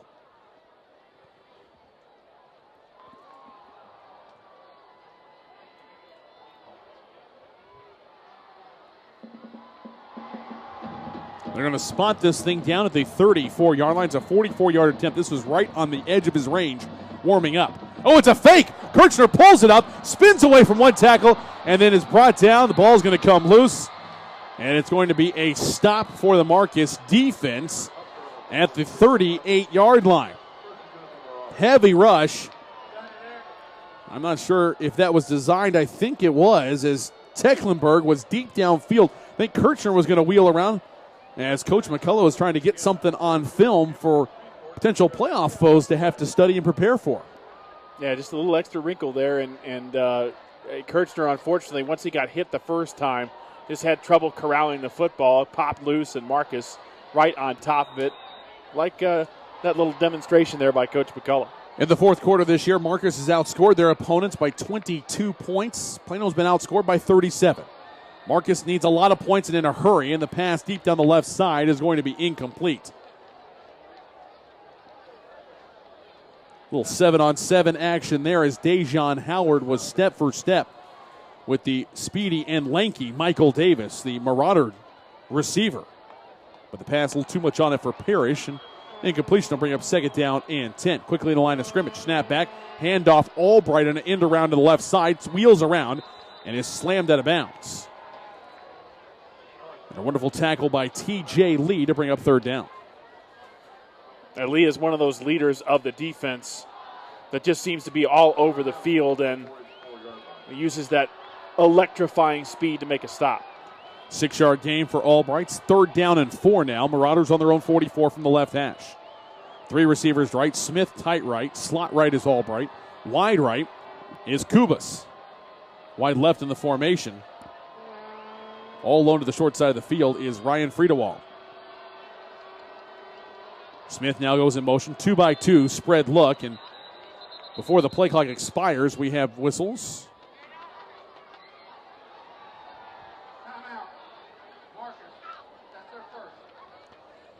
11:31 left to go, fourth quarter. After the timeout for the Marauders, we'll take it with them. Plano with a 34-7 lead on Marcus. You listen to Rodenbaugh's Flooring American Appliances presentation of Plano Wildcat football on KVCE. Buford Roofing and Construction is a family-owned company you can trust. Buford Roofing specializes in roofing replacement and repair for the outside of your home or business and radiant barriers and insulation for the inside. They use top-quality materials, professionally trained crews, and guarantee total customer satisfaction. When you use Buford Roofing and Construction, you can consider yourself protected. They're online at BufordRoofing.com or call 817-329-ROOF.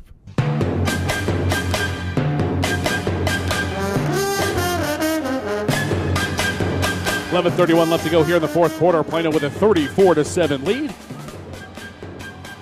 3rd down and 4 for the Marauders on their own 44-yard line on the left hash. 3 receivers right, 1 to the left.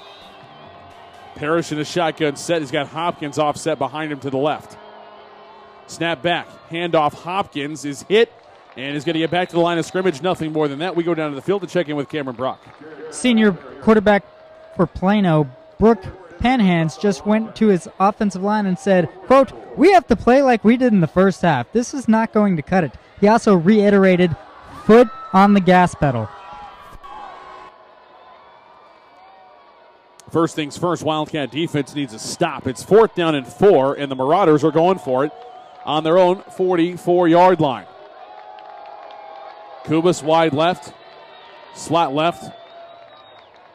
Caden Smith back to pass, looking left. Now it's going to be flushed out of the pocket. Parrish running for his life, throws it deep downfield, and it's intercepted. Wildcats with an interception on 4th down. Regas with the INT, his first of the season. Parrish, as you said, got flushed out, and the only player with a white jersey was Jared Mack. He was looking for the 5'10", 177-pound senior, and the problem was he was surrounded by 4 or 5 Chicago Maroon jerseys, and Regis just steps in front and picks it off, and his defense has set the tone from the very beginning. Why not have a pick right there? First and 10, Wildcats once again starting in Marauder territory at the 42-yard line. 2 receivers right, 1 to the left. Wildcat snap back to Stevens. And nowhere to me, that's Tate on the direct snap. Byron Tate hit by Jacob Carmichael and slung down after a 1-yard gain. 10:30 and counting left to go here in the fourth quarter as the Wildcats look like they will be headed to the postseason for the 50th time in school history. And they've earned it. I mean, tough loss to Boyd, and then you have the bye week, and everybody gets some time off and maybe get a little healthier, and Panhands comes back and takes over the offense. Plano shook it off. Panhands wide right, slot right is Kirchner. Direct snap back, Stevens. Like a runaway freight train straight downfield for a 6-yard gain to the 35. That's Byron Tate, on that run. 6-yard gain. And they're going to go with some more Wildcat. Tate lining up, 3rd down and 3. The mark is 35. Looking for somewhere to go. Whistles will blow, flags will fly, and this play never happened. It looks like a procedure penalty against Plano will be whistled. False start on the offense, number 38. 5-yard penalty, remains 3rd down. So 33 turns into 3rd down and 8. And more than likely a different play selected by head coach and play caller J-Dub McCullough here. I think good. Minimal false start penalties on the Wildcat offensive line. They've done a nice job keeping that in check, but more importantly, how good they have been throughout this entire game. Carson Williams wide right, Brandon Stevens slot right. 2 receivers to the left as well. Kirchmeyer wide left, Myers slot left, back to pass. Rifles it right to Kirchner at the 30. Unbelievable gun shown off there by Panhands as he completes it for a 1st down gain at the 30-yard line. I just leaned back against and just got position on Ashton Easley. The cornerback was step for step with Matt Kirchner, but what a nice job just to out-muscle the man in coverage. Kirchner gets that key 1st down to keep the clock rolling for the Wildcats. 3rd down and 8. The pass play goes for 10. And a fresh set of downs, 8:40 and counting left to go here in the fourth quarter. Plano trying to add to a 34-7 lead. Wildcat set. Oh, and now a pass by Stevens. And he put too much on it for Tecklenburg. It was coming down the middle. We have seen Brandon Stevens effective with his arm. 2 of 3 coming in for 43 yards. Now 2 of 4. And he just missed a touchdown to Big Tech. I was just trying to put it upstairs for a tight end that's 6'4" who can go grab it. It was just a little too much touch on it for Brandon Stevens, but he's so athletic he can do anything. 2 receivers left. That's the short side of the field. I formation. Panhands under center. Play action fake. Stops. Throws back. Tate, off his fingertips. Maybe a little too much on that one by Panhands. But Coach McCullough dialing up some beautiful plays here, and some that I'm sure will get some extra reps in the following weeks, because that one was there probably for a touchdown to Tate. Yeah, and, Plano's up 34-7. They're throwing the ball, and I'm sure Marcus fans are a little irritated by that, but at the same time, their starting quarterback at the very beginning of the season who got hurt for, a long time is now in there. Let's get him some snaps. That's what Coach McCullough's thinking. 7.5 games lost to the injury for Panhands. Got to make it for lost time. Snap back, play fake to Take on 3rd and 10. Steps up, fires deep downfield, has him in. It's caught! Touchdown, Plano! What a beautiful post route run by Kirchner. The pass from Panhands on the money.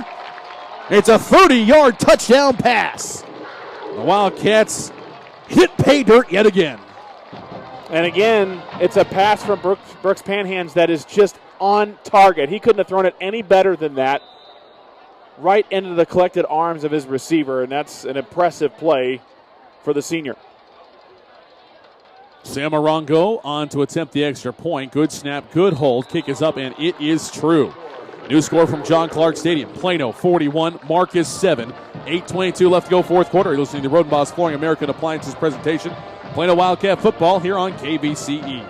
Writer Gerald Early said that when they study our civilization 2,000 years from now, there will only be three things that Americans will be known for: the Constitution, baseball, and jazz music. GDYO's Jazz Institute provides young musicians in North Texas the opportunity to learn what it means to be a jazz musician through weekly technique classes and combo rehearsals with professional jazz musicians. From the first note to the final round of applause, GDYO Jazz Institute concerts will amaze and delight both hardcore jazz cats and new fans alike. Learn more about the truly original American art form through the GDYO Jazz Institute. Online at gdyo.org/jazz.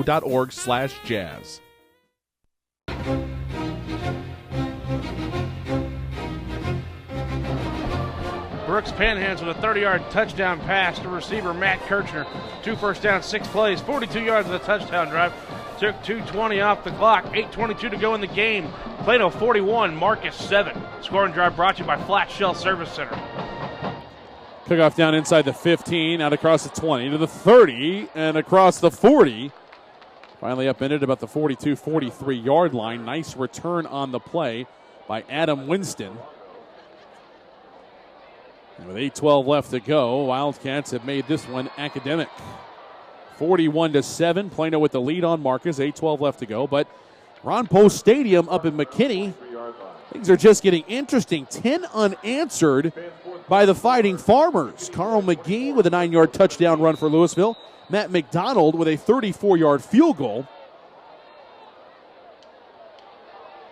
And Louisville has the ball back, trailing only by a touchdown. And if Louisville were to knock off Boyd, that makes next week's Plano-Louisville game very important because of what could potentially happen with tie-breaking scenarios and so forth. So not so fast on that playoff party. 2-yard gain on first down for Respis, and now second down and 8 for Marauders on their own 45. Ball on the left hash. 2 receivers right, 1 to the left. Hand off to Al Albright, swinging around and nowhere to go. Fantastic play by the weak side backer Colton Pusateri. Stands him up, and it's a 3-yard loss for Albright on the end around. And that's what you get from Colton Pusateri, a hustler. He gets in there, and it's everything that the defensive staff has taught him to get in there and wrap up and complete the play. It's outstanding moves tonight by the Wildcat defense, especially from the linebacking core. They've been all over. Bibahani, Lee, Pusateri, all 3 of them. Marcus running the clock down before snapping the ball. 2 receivers right, 1 to the left. And Caden Smith lean back on the left side. Shotgun set down to 1. Snap is back. Play fake to Albright. Parrish loads up deep down the right side. And it is intercepted! Unbelievable. Great coverage downfield. Obali Inau Ire with his second INT of the year. And this Wildcat team is roaring, trying to play their best ball here. And hopefully take it on into postseason play. Obali, is a corner that doesn't get a whole lot of playing time, so maybe that's the thought of Jerry Stanford is, hey, let's attack that side of the field and see what we can get. Well, he made him pay. Nice job. Leaps up, catches out of the air, and just another positive for this Plano defense. Plano has it now 1st and 10 on their own 32-yard line. Panhand's getting as many reps as possible. Kirshner slot right, Myers wide right. Handoff, though, is up the middle. Weaving his way through, busting hard across the 35, and Tate takes it down to the 38-yard line. Gain of 6. It'll set up 2nd and 4. So we have 6.5 minutes and counting remaining here in the fourth quarter.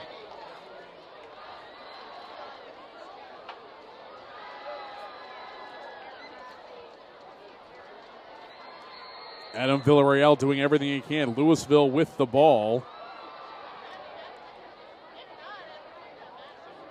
at midfield, but facing a 4th down and 5. Boyd leading it 24-17. That's at Ron Poe Stadium here at John Clark. 41-7, Wildcats with the lead on the Marauders. Pistol formation. In handoff. Tate lowering his shoulder inside the 40 and down to the 42. Needed 4, got 4, and that should be enough for a Plano Wildcat first down, brought to you by Rodenbaugh's Flooring American Appliances. They just knifed through there once again, and Tate has gotten the ball quite a bit tonight. Just had 21 carries for 74 yards coming in to this game, but I know he was sidelined for much of the season, so I tell you what, this is a potent running attack Coach McCullough has, and they have the yards to prove it. First down and 10. Wildcats on their own 42.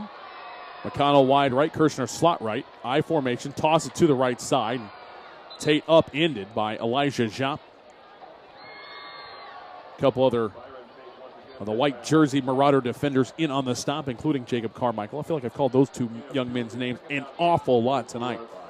And this Marauder defense has nothing to hang their head about. They have played some great football the entire season.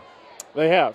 I mentioned the losses to Boyd and to Plano West and to Allen. Those are 3 very good football teams that are just so happen to be in this district. And, of course, this is Coach Stanford's first year, so I think bright things are ahead. It's going to snap a 7-year consecutive playoff streak for the Marauders, the longest in school history. That was the entirety of the 7-year career that Brian Irwin had at Marcus as the handoff goes straight up the middle.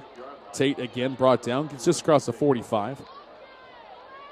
Set up 3rd down now and 6 for the Marauders, but beside what Coach Irwin did after he took over, consecutive appearances from 07 to 2013, but only advancing out of the by-district round 3 times.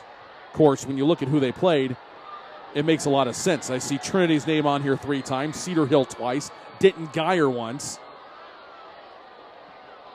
Teams that either contended for or won state championships year after year.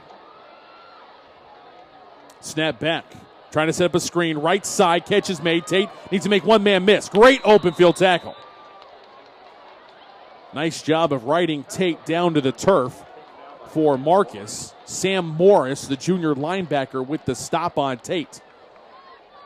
And if he doesn't make the tackle, I don't think anybody does, and he'll take it to the house. But it's a gain of a yard or 2, and it'll bring up 4th down and 5 as we go inside of 3:20 and counting left to go here, 4th quarter.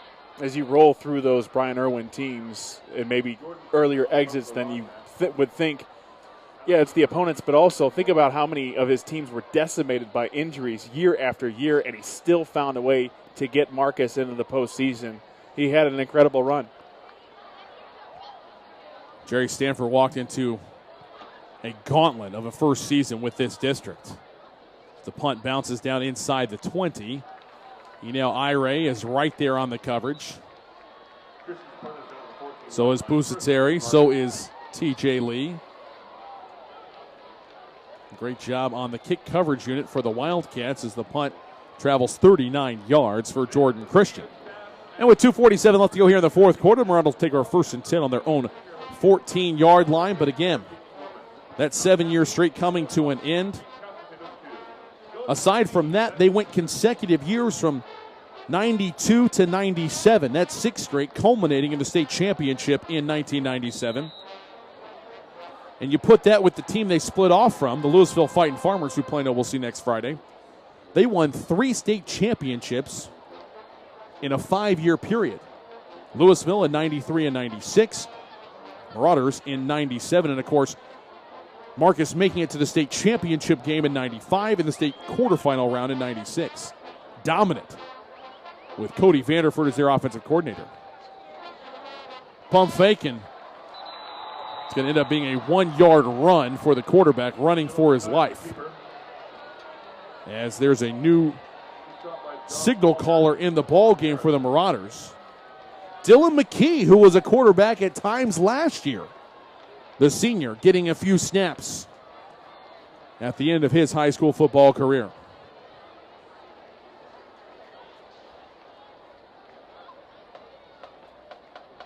Second down and 9. Snap back, McKee, hands off.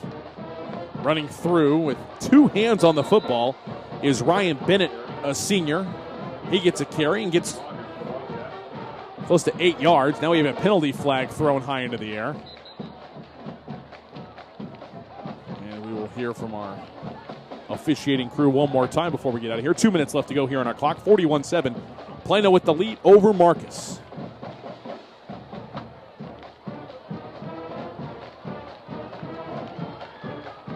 A lot of conversation. Dead ball, personal foul, number 7 on the defense, 15 yards, first down. Dejon Howard with the infraction, but of course, that great kickoff return after the Marcus touchdown really bring the momentum back for the Wildcats, and that was courtesy of Dejon Howard back in the second quarter.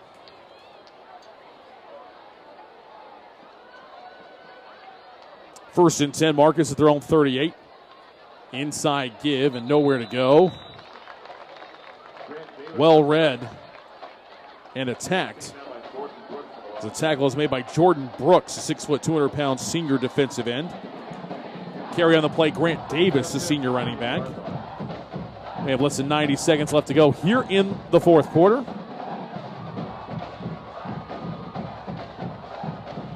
McKee lining up with John Hutcherson, senior running back in the backfield with him. Shuffling in a new offensive lineman is Marcus. Nick Wood, the senior, comes on. They're going to sweep it around the right side. Great tackle there. And not a lot of running room for Marcus is Tristan Bayless, the senior, on the end-around carry, and a great open field tackle by Josh Walker.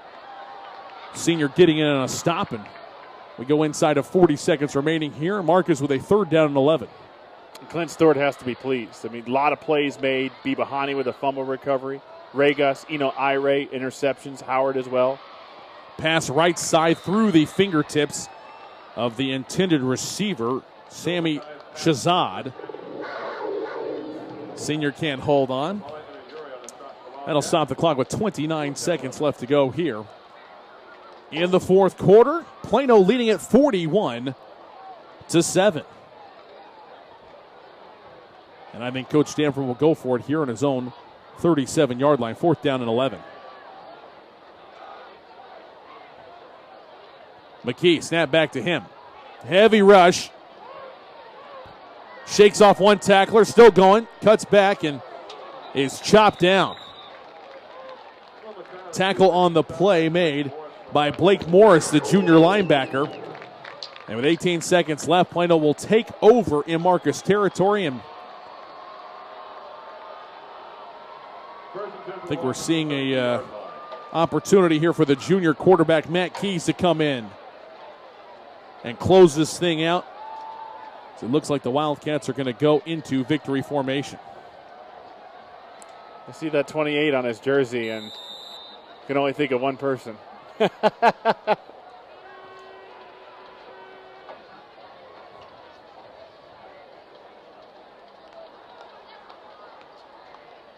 Tate, the deep back. Venegas, the fullback, under center. Keys takes the snap and takes the knee. And, of course, it's Carson Meager. You know, he's on the sideline. He's one of the assistant coaches. You just slap that jersey on him and no one will ever know. There you go. I don't know if Meager was quite 6'5" like Keys is listed, but that'll do it. It's a final here from John Clark Stadium. Plano with the emphatic win tonight, 41-7. Marcus's season ends 5-5, 4-4 in 6-6A play. They are eliminated from postseason consideration. The Wildcats take a step towards what hopefully would be a 50th playoff appearance. That would be good for 3rd in the state. Right now, they either need help from the Boyd Broncos tonight with the Fighting Farmers or take care of business next week with Louisville themselves at Max Goldsmith Stadium. But either way, it's a win tonight to go to 6-3 on the year, 5-2 in 6-6A play. The Wildcats feeling good about themselves in the return of Brooke Hands and the way the offense moved. Step aside for a break. When we come back, we'll have final thoughts, final statistics, final statistical recap, player of the game, all that and more, and a visit with Victoria's head coach Jadon McCullough. That's when we continue in a moment. You're listening to the Roden Boss Flooring American Appliances presentation. Plano Wildcat football on AM 1160, KVCE, Highland Park, Dallas-Fort Worth's Business Authority. This program is produced and broadcast with the permission of and authorization from the Plano Independent School District. It is under the direction of and is copywritten by Sports Sounds Radio. Any rebroadcast, retransmission, or use of the audio stream, including any or all other use of the accounts of this broadcast without the direct written consent and permission of Sports Sounds Radio is strictly prohibited. All rights are reserved by Sports Sounds Radio and SportsSoundsRadio.com. This is a Sports Sounds Radio presentation. Rodenbaugh's, located at 102 West Main Street in Allen, has all of your appliance and floor covering needs. Rodenbaugh's offers expert sales and installation on carpet, wood, ceramic, marble, and vinyl flooring. The appliance showroom displays state-of-the-art name-brand home appliances. As always, Rodenbaugh's backs up their knowledgeable sales with factory-trained service technicians. Rodenbaugh's, Allen's oldest business, family-owned and operated since 1962. Shell experts here to talk about the protective shield you see at Shell stations all over the country. Featuring us. It's there to remind you that no other gasoline protects your engine better than Shell nitrogen-enriched gasolines. Mm-hmm. Now with 20% more cleaning agents than before. Performance-robbing gunk doesn't stand a chance because your intake valves and fuel injectors are protected. Actively shielded. Hence the big protective shield here. So try Shell nitrogen-enriched gasolines today. No other gasoline protects your engine better. For quality auto service and repair, see the folks at Flat Shell on Preston Road at I-635. Buford Roofing and Construction is a family-owned company you can trust. Buford Roofing specializes in roofing replacement and repair for the outside of your home or business and radiant barriers and insulation for the inside. They use top-quality materials, professionally trained crews, and guarantee total customer satisfaction. When you use Buford Roofing and Construction, you can consider yourself protected. They're online at BufordRoofing.com or call 817-329-ROOF. Saturday means Irish football. You got to respect each other. Running hard. He's going in. Long ball down the field. It is you got to compete as hard as you can. Fighting down the sideline. Still working. Touchdown Notre Dame. Listen on your home for Notre Dame football. AM 1160, tune in Saturday night for Notre Dame football. The Fighting Irish battle historical rival, Navy. Coverage starts at 6 right here on your home for Notre Dame football, AM 1160 KVCE. Movie theaters, arcades, and amusement parks are awfully expensive. But where else can you find that safe and memorable fun for your kids?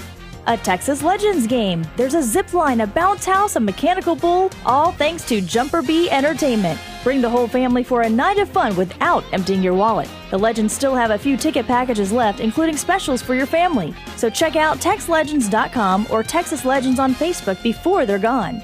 The Texas Legends, where fun happens and basketball too. And welcome back here to John Clark Stadium, Plano, with an emphatic 41-7 win tonight. Thomas Lee here in the press box. Let's go down to the field camera and broadcast the victorious head coach of the Wildcats, Jadon McCullough. Coach, first off, congratulations on the victory tonight. How big was it to come out and start like you did? Well, it's huge getting our quarterback back, and what a great performance by Brooks, and I really think it caught them off guard. We had so many tendencies. We were basically scrap milling a game plan together every week, and I can't say enough about the kids and the resiliency, and they just did what we asked them to do. If we said play quarterback, they play quarterback. If they tell them to go play receiver, they play receiver, and I appreciate that. And it was a big win for our program, and it's a huge win for me. And I don't mean it like it's about me, because it's not, but it's a huge win. And it's senior night, and that's got to feel real great to win on senior night and keep your chance for the playoffs alive. Well, it's, we all know what it feels like to be a senior. So, yeah, it's pretty special. And knowing the last time they played at Clark Field, they won, and that's something that, we talk about, and so, it's a big night. It's a big night, but more importantly, they went out and executed, and they won, and I was real proud because I felt like we played the whole game, and we didn't let up, and that was something that I was a little bit concerned about at halftime is coming out flat second half, and we didn't get conservative. I'm proud of that, and it didn't all work out, but because Marcus is a good football team, but we tried to keep away from getting too conservative, and it worked out for us. Talk about the play of your offensive line. A couple of your playmakers went over there and congratulated them and thanked them for their blocking. Obviously, some big plays from your Pacalera. You mentioned Brooks Panhands. There were some big plays all around. Talk about the line. Well, the offensive line, I don't like to brag, but me and Coach Richardson, we coach the line, and that's something I've done for 22 years here at Plano, and now that I'm the head coach, I'm going to continue doing it, and it keeps me connected to the kids. But yeah, they played lights out tonight. And, after the McKinney Boyd game, I won't tell you, but we weren't, it's just something that was very humbling experience. And I think sometimes when you're humbled, it makes you better. So anyway, that's what we're trying to do, is trying to get better. And we got Louisville next week, and hopefully we can play well there and hopefully get some momentum for the playoffs. Coach, congratulations again on your victory tonight. Go celebrate with your team. Back to you guys. Thank you, Cameron. Also, thank you to J.Del McCullough, the head coach of the Wildcats, as a bunch of the players are down on the field. This is the last time that this team will be here at John Clark Stadium, as they're watching a senior video right now on the Jumbotron. Everybody's huddled around. Want to really congratulate Jerry Stanford and the Marcus Marauders, though, because it has been a pretty spectacular year, having to kind of retool everything, start from scratch. Even though the commitment to the ground game was the same, the actual execution and the way they went about it, a little bit different from Brian Irwin's regime as the 7-year head coach of the Marcus Marauders. So Coach Stanford took over, really instilled kind of an unbelievable confidence in themselves. If you look at them on Twitter, Coach Stanford does a great job of pushing out motivational quotes on a regular basis. And here tonight, they came in knowing that they controlled their own destiny, that a win would get them into the postseason, and they were looking for exactly that, to extend this season, particularly for those seniors. And unfortunately tonight they ran into a buzzsaw of a team in the Wildcats, with Brooks Panhands coming back and setting the stage for an unbelievable effort. Trio of guys with 2 touchdowns each. Stevens, 2 rushing touchdowns. Yoro, 2 rushing touchdowns. Panhands with a rushing touchdown and a passing touchdown to Kirchner. Tremendous balance and unbelievable execution all around en route to a 41-7 win, Plano over the Marcus Marauders. Step aside for a break. When we come back, we'll have final game statistics, and we'll have a player of the game, and a final look at the scoreboard. All that more will continue in a moment. You're listening to the Rodenbaugh's Flooring American Appliances presentation of Plano Wildcat football here on AM 1160 KVCE.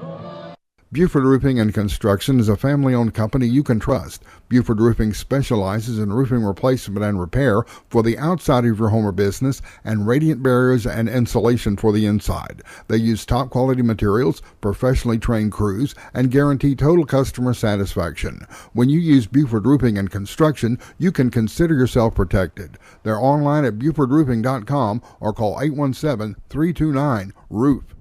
Shell experts here with a pitching machine and a shield to demonstrate the importance of protecting your engine.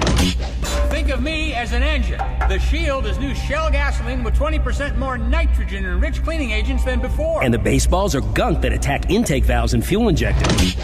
Come on, gunk, is that all you got? Gunk is out of here. New Shell nitrogen-enriched gasolines. No other gasoline protects your engine better. For quality auto service and repair, See the folks at Flat Shell on Preston Road at I-635. Rodenbaugh's, located at 102 West Main Street in Allen, has all of your appliance and floor covering needs. Rodenbaugh's offers expert sales and installation on carpet, wood, ceramic, marble, and vinyl flooring.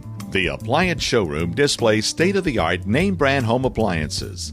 As always, Rodenbaugh's backs up their knowledgeable sales with factory-trained service technicians.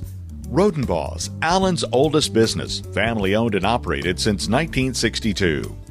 Are you tired of only spending time as a family huddled around the TV? Would you like to enjoy some culture with your loved ones without breaking the bank? Then let me introduce you to the Greater Dallas Youth Orchestra. The GDYO provides music education and performance opportunities for musically talented youth, but this is no kids' concert.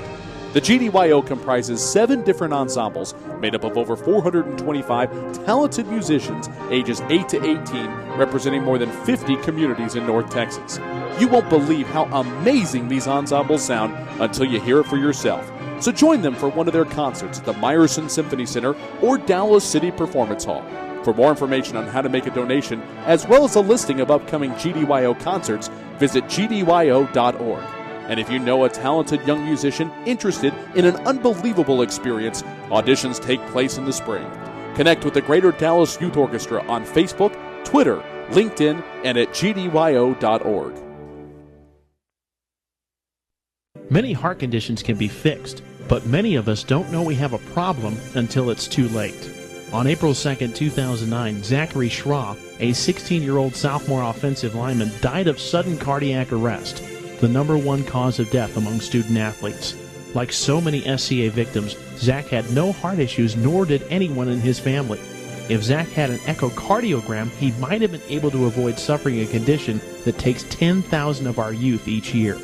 In his memory, Living for Zachary was formed to try and prevent SCA from taking the lives of youth everywhere.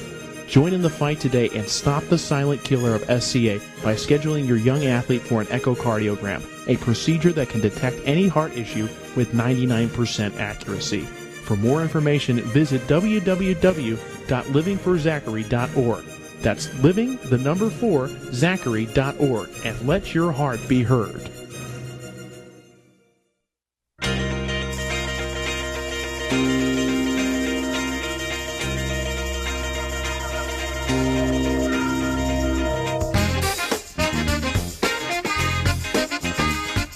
And welcome back here to John Clark Stadium, 41-7, your final. Plano with a huge win tonight over the Marcus Marauders. Thomas Lee, Ryan Mueller, Alex Sterling, Cameron Brock, all here enjoying a huge Thursday night win at John Clark Stadium. The Wildcats, coming off the bye, look like a team rejuvenated. As you heard Coach McCullough say a few moments ago, they've got their quarterback back. And as a result, they look like a new team that may have an incredibly tough road to hoe. We'll talk about that here in just a moment. But before we go any further, let's take a look around the area scoreboard on a Thursday night, shall we?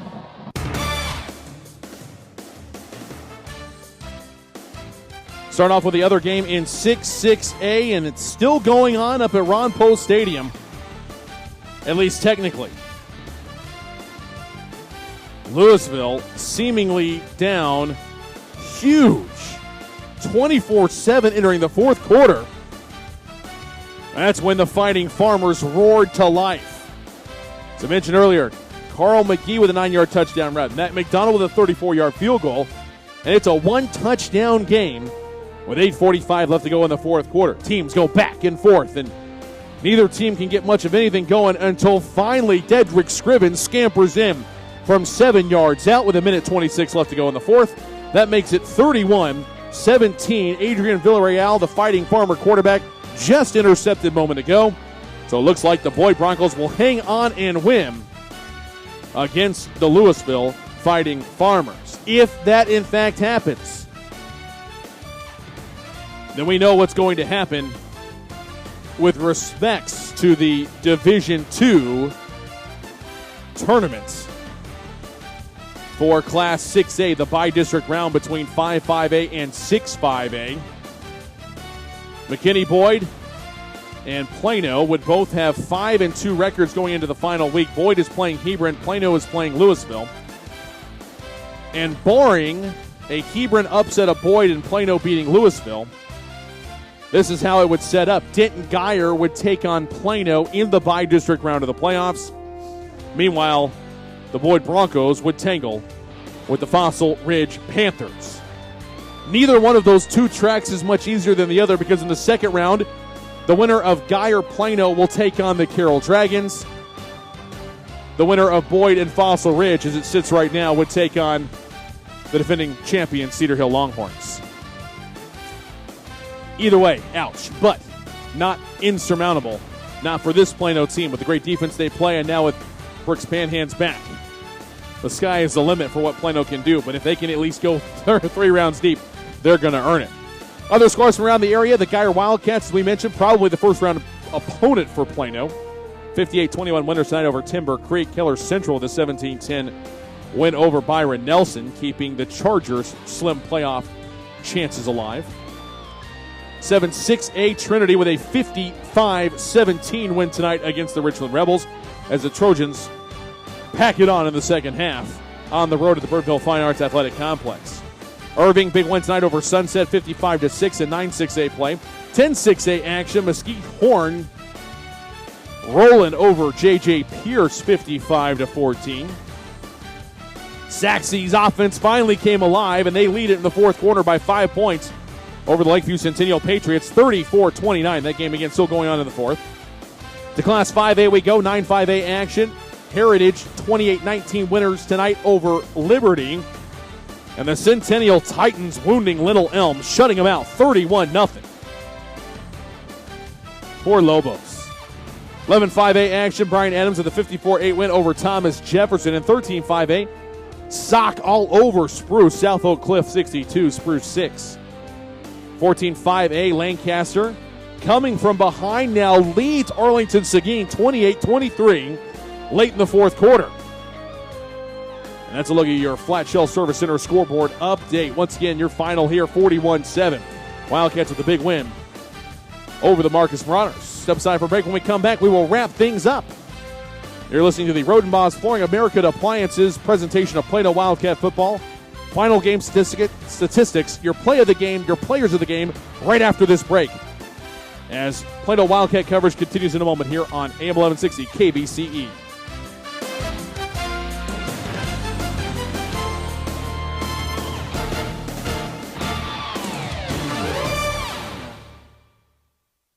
Rodenbos, located at 102 West Main Street in Allen, has all of your appliance and floor covering needs.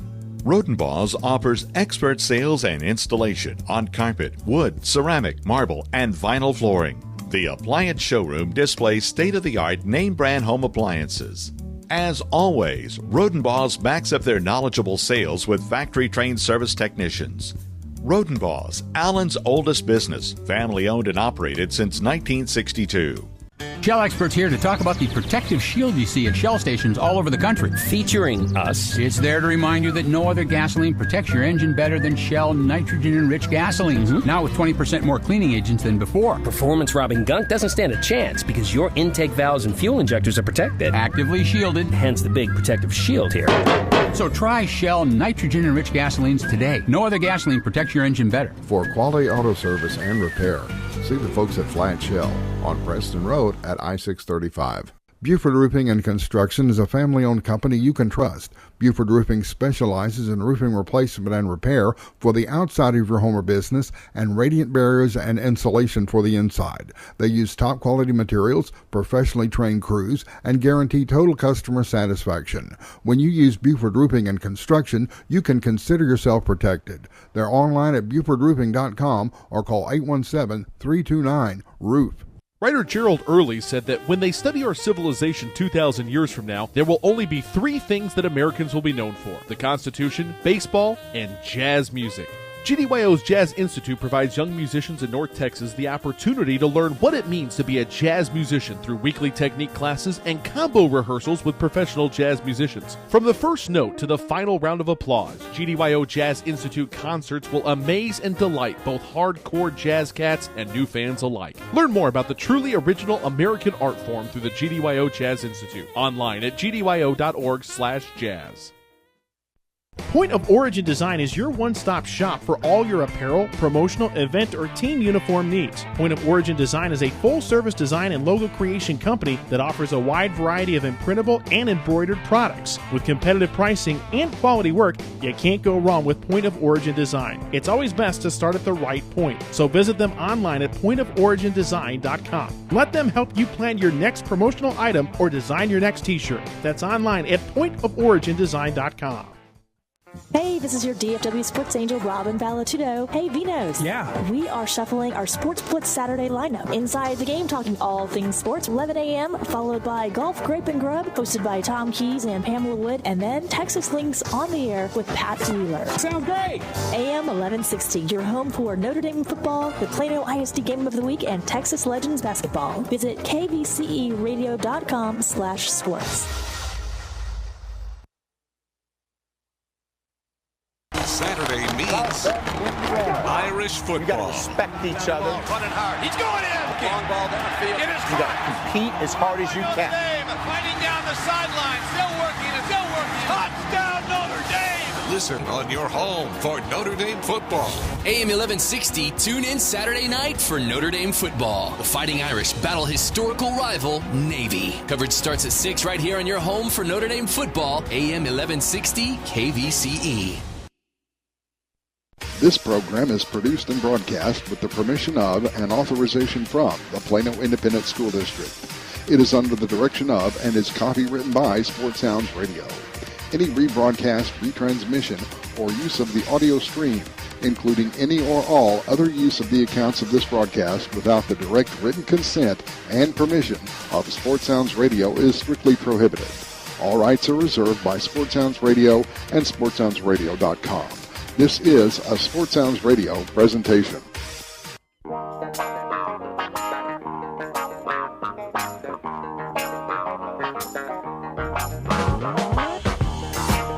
Now welcome back to John Clark Stadium. Thomas Lee, Ryan Mueller, Alex Sterling, Cameron Brock here.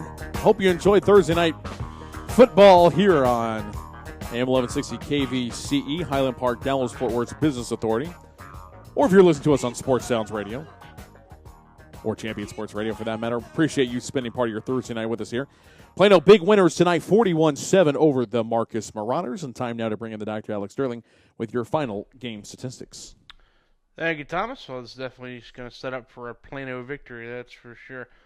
Go team stats first. Marcus, 9 first downs in the game, 73 yards rushing, 52 through the air, 125 yards of offense.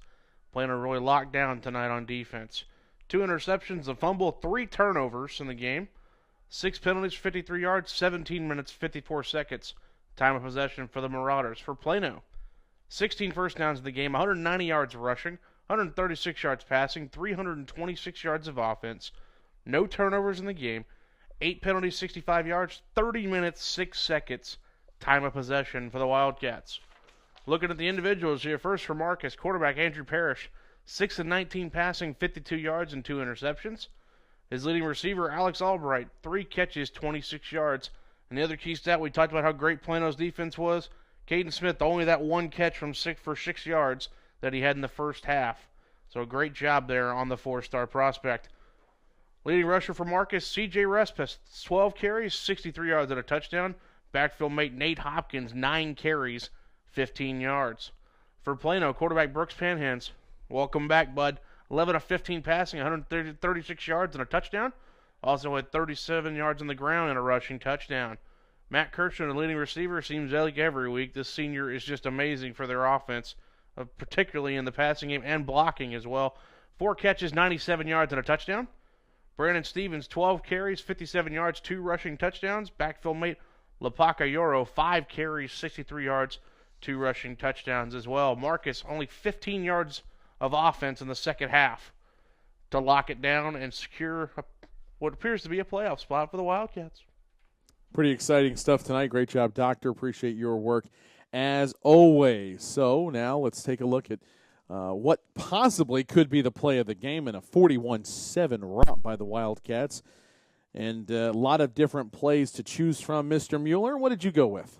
Well, you look at the end of the first half, and at that point it was 27-7 Plano. It was about a minute left in the half, and I think coming fresh off a punt, Marcus punts the ball to the Plano Wildcats, and it only took one play. And this is the story of the night for the Wildcats. Their defense gave them great field position all game long. Another one of those instances because this started at the Marcus 47-yard line. And what can you say about this young man, Lapaka Yoro, taking it 47 yards? 3 receivers left. Kirchner wide left. Myers slot left. Stevens tight left. 1 receiver wide right. Inside give to Yoro. Bust through, and he's gone. Say goodnight to this one. The 20, the 10, 5. Touchdown, Plano. Lapaka Yoro takes it to the house from 47 yards out. And another explosive play from this potent Plano rushing attack. And I think that was key, Thomas, that play right there, getting the touchdown, going up 34-7 because Marcus comes out. It's 27-7. Might have a chance to close the gap a little bit more. I feel like that took the win completely out of their sails. And momentum sometimes can't be found on the stat sheets. But if you think about how that first half was ending, Marcus was taking some timeouts. They force a punt. Plano has to punt the ball back to them. Plano defense comes up with a huge stop because Marcus was thinking, okay, great. If we score here, now we're back in it. Now we're rolling. But that wasn't meant to be as Yoro then just takes it to the house on that first carry. Very, very big play. And the Wildcats now look like they will be headed to postseason play with this monster win tonight. Game balls, let's hand out. Let's start off with the Plano Wildcat offense. And there are a lot of guys we could talk about, but not only the production tonight, but the spark that Brooks Panhands brought to this team. Everybody always talks about how important a quarterback is in the game of football. But I think one thing that you never quite talk about enough is the leadership qualities that they have. Quinn Waterbury has played great this year and, in fact, led the team to a 5-3 record. But they're just a different team with Brooks Panhands in there. Yeah, they are. You're absolutely right. I mean, he is the leader of this team, and to come in 7.5 games without football and, scramble and put together a great game plan against the Marauders, who, like you said, one of the best defenses in the Metroplex, and he did a great job. And the guys trust him; they buy in, and he's a born leader. Absolutely. For the Wildcats defensively, I'll let you go first on this one since I probably stole the thunder on the offensive side of the ball. But a Wildcat defense that held this Marauder offense that averaged 386 yards per game. That was good for 29th in the area to just 125 yards. Heck, Marcus averaged more passing yards per game than that, and 125, like twice as many rushing yards per game. So if you look at how this Plano Wildcats defense was able to really handle Marcus tonight, there are a lot of different candidates available for this award. Yeah, there's some difference makers, and definitely on the stat sheet with the couple of interceptions, or 3 rather interceptions, and then you had the fumble there. When it's all said and done, I think it's Aaron Regis. I think the sophomore, anytime Marcus looked to go deep and try to get that one big play, Regis was there. He was step for step. He had an interception tonight, so the sophomore gets my vote. I'm going to give it to a couple of linebackers, Pusateri and Sanders, namely, because Caden Smith had 1 reception in the ball game for just 6 yards, and it wasn't for lack of Andrew Parrish looking for him. He was targeted nearly a dozen times in the contest, but when you've got a playmaker the likes of Caden Smith, a 4-star prospect, is just a junior, he just gets better and better every single year. To take him out of the offense, the leading receiver in yards, the leading receiver in number of catches, to just have 1 reception for 6 yards. And then those linebackers also called Pusateri and Sanders' name a lot defensively, slowing down Hopkins, Respis, and this potent Marcus rushing attacks of the linebackers, the weak side linebackers particularly, with a great job in the contest tonight, paving the way to the Plano victory. Final thoughts, partner? It's a big win for Plano. coming off that loss, and you heard it from Coach McCullough. He said, "Hey, we were hurting. It humbled us, and we had to go back to the drawing board." And they had over a week to think about it, so they got back to the gridiron and had a big gutty win against one of the best defenses in the Metroplex. So, lots more to come. Doctor, final thoughts, buddy? I'm starting to notice here the great job Coach McCullough and his staff do particularly after a loss, where that McKinney Boyd game was so frustrating, and I know Coach McCullough just, as the game got along, it just got even worse and worse. They couldn't get anything going. This bye week was a huge blessing, and obviously having Panhands is a shot in the arm that the offense had a little more going for them. They didn't have to just depend on Stevens. They had more options. So it's nice to see that they can make adjustments on the bye, and even after a loss especially, where they're so focused that from the first play on, we knew they were here to play and ready to get this game out of hand early, and that's what they did. It is officially a final at Ron Post Stadium, and McKinney Boyd has defeated Louisville 31-17. The Wildcats are in the playoffs for the 50th time in school history. Congratulations to the current Wildcats and to those other 49 teams before them that have paved the way to what is one of the premier programs in the state of Texas. And for the Wildcats, it's also the 780th victory all-time for Plano. And now the sights get set to a warm-up game against Louisville on the road next week before the Geyer Wildcats are going to become calling the week after that, assuming that McKinney Boyd does not get upended by Hebron next week. So we'll keep you in track of all of that action as we continue. Special thanks to everybody who made this one possible tonight. Plano ISD football on KVCE AM 1160 and Sports Sounds Radio is brought to you by Rodenbaugh's Flooring American Appliances on Main Street in downtown Allen, serving the folks of Collin County for more than 50 years. By Buford Roofing and Construction. When you use Buford Roofing and Construction, you can consider yourself protected and customer satisfaction is guaranteed. By Flat Shell Auto Service and Repair Center on Preston Road and I-635. Plano ISD football is a presentation of KVCE AM 1160, SportsSoundsRadio.com, and Champion Sports Radio. Special thanks to Robin Vallatudo, the KVCE Sports Director. Also to Matt Broom back at the KVCE studios. Thanks for keeping us on the air all night long, punching the buttons and keeping things going from the mothership. Special thanks to Gerald Brents, the Athletic Director, and the entire athletic department. They make our job so easy week in and week out. And, of course, to J.Don McCullough and his staff for providing us with the information we need to cover this team in the manner that they deserve to be covered. Thanks also to our broadcast crew here tonight. That includes the executive producer of Sports Sounds Radio, Norm Ward, for broadcasting these games each and every week. For our sideline reporter, Cameron Brock, your statistician extraordinaire, the Dr. Alex Sterling. For your color analyst, Ryan Mueller, my name is Thomas Lee. Thanks so much for tuning in to Wildcat Football here on KVCE. Next Friday night, the regular season finale as the Wildcats will head to Fighting Farmer Field, Max Goldsmith Stadium, to take on Louisville.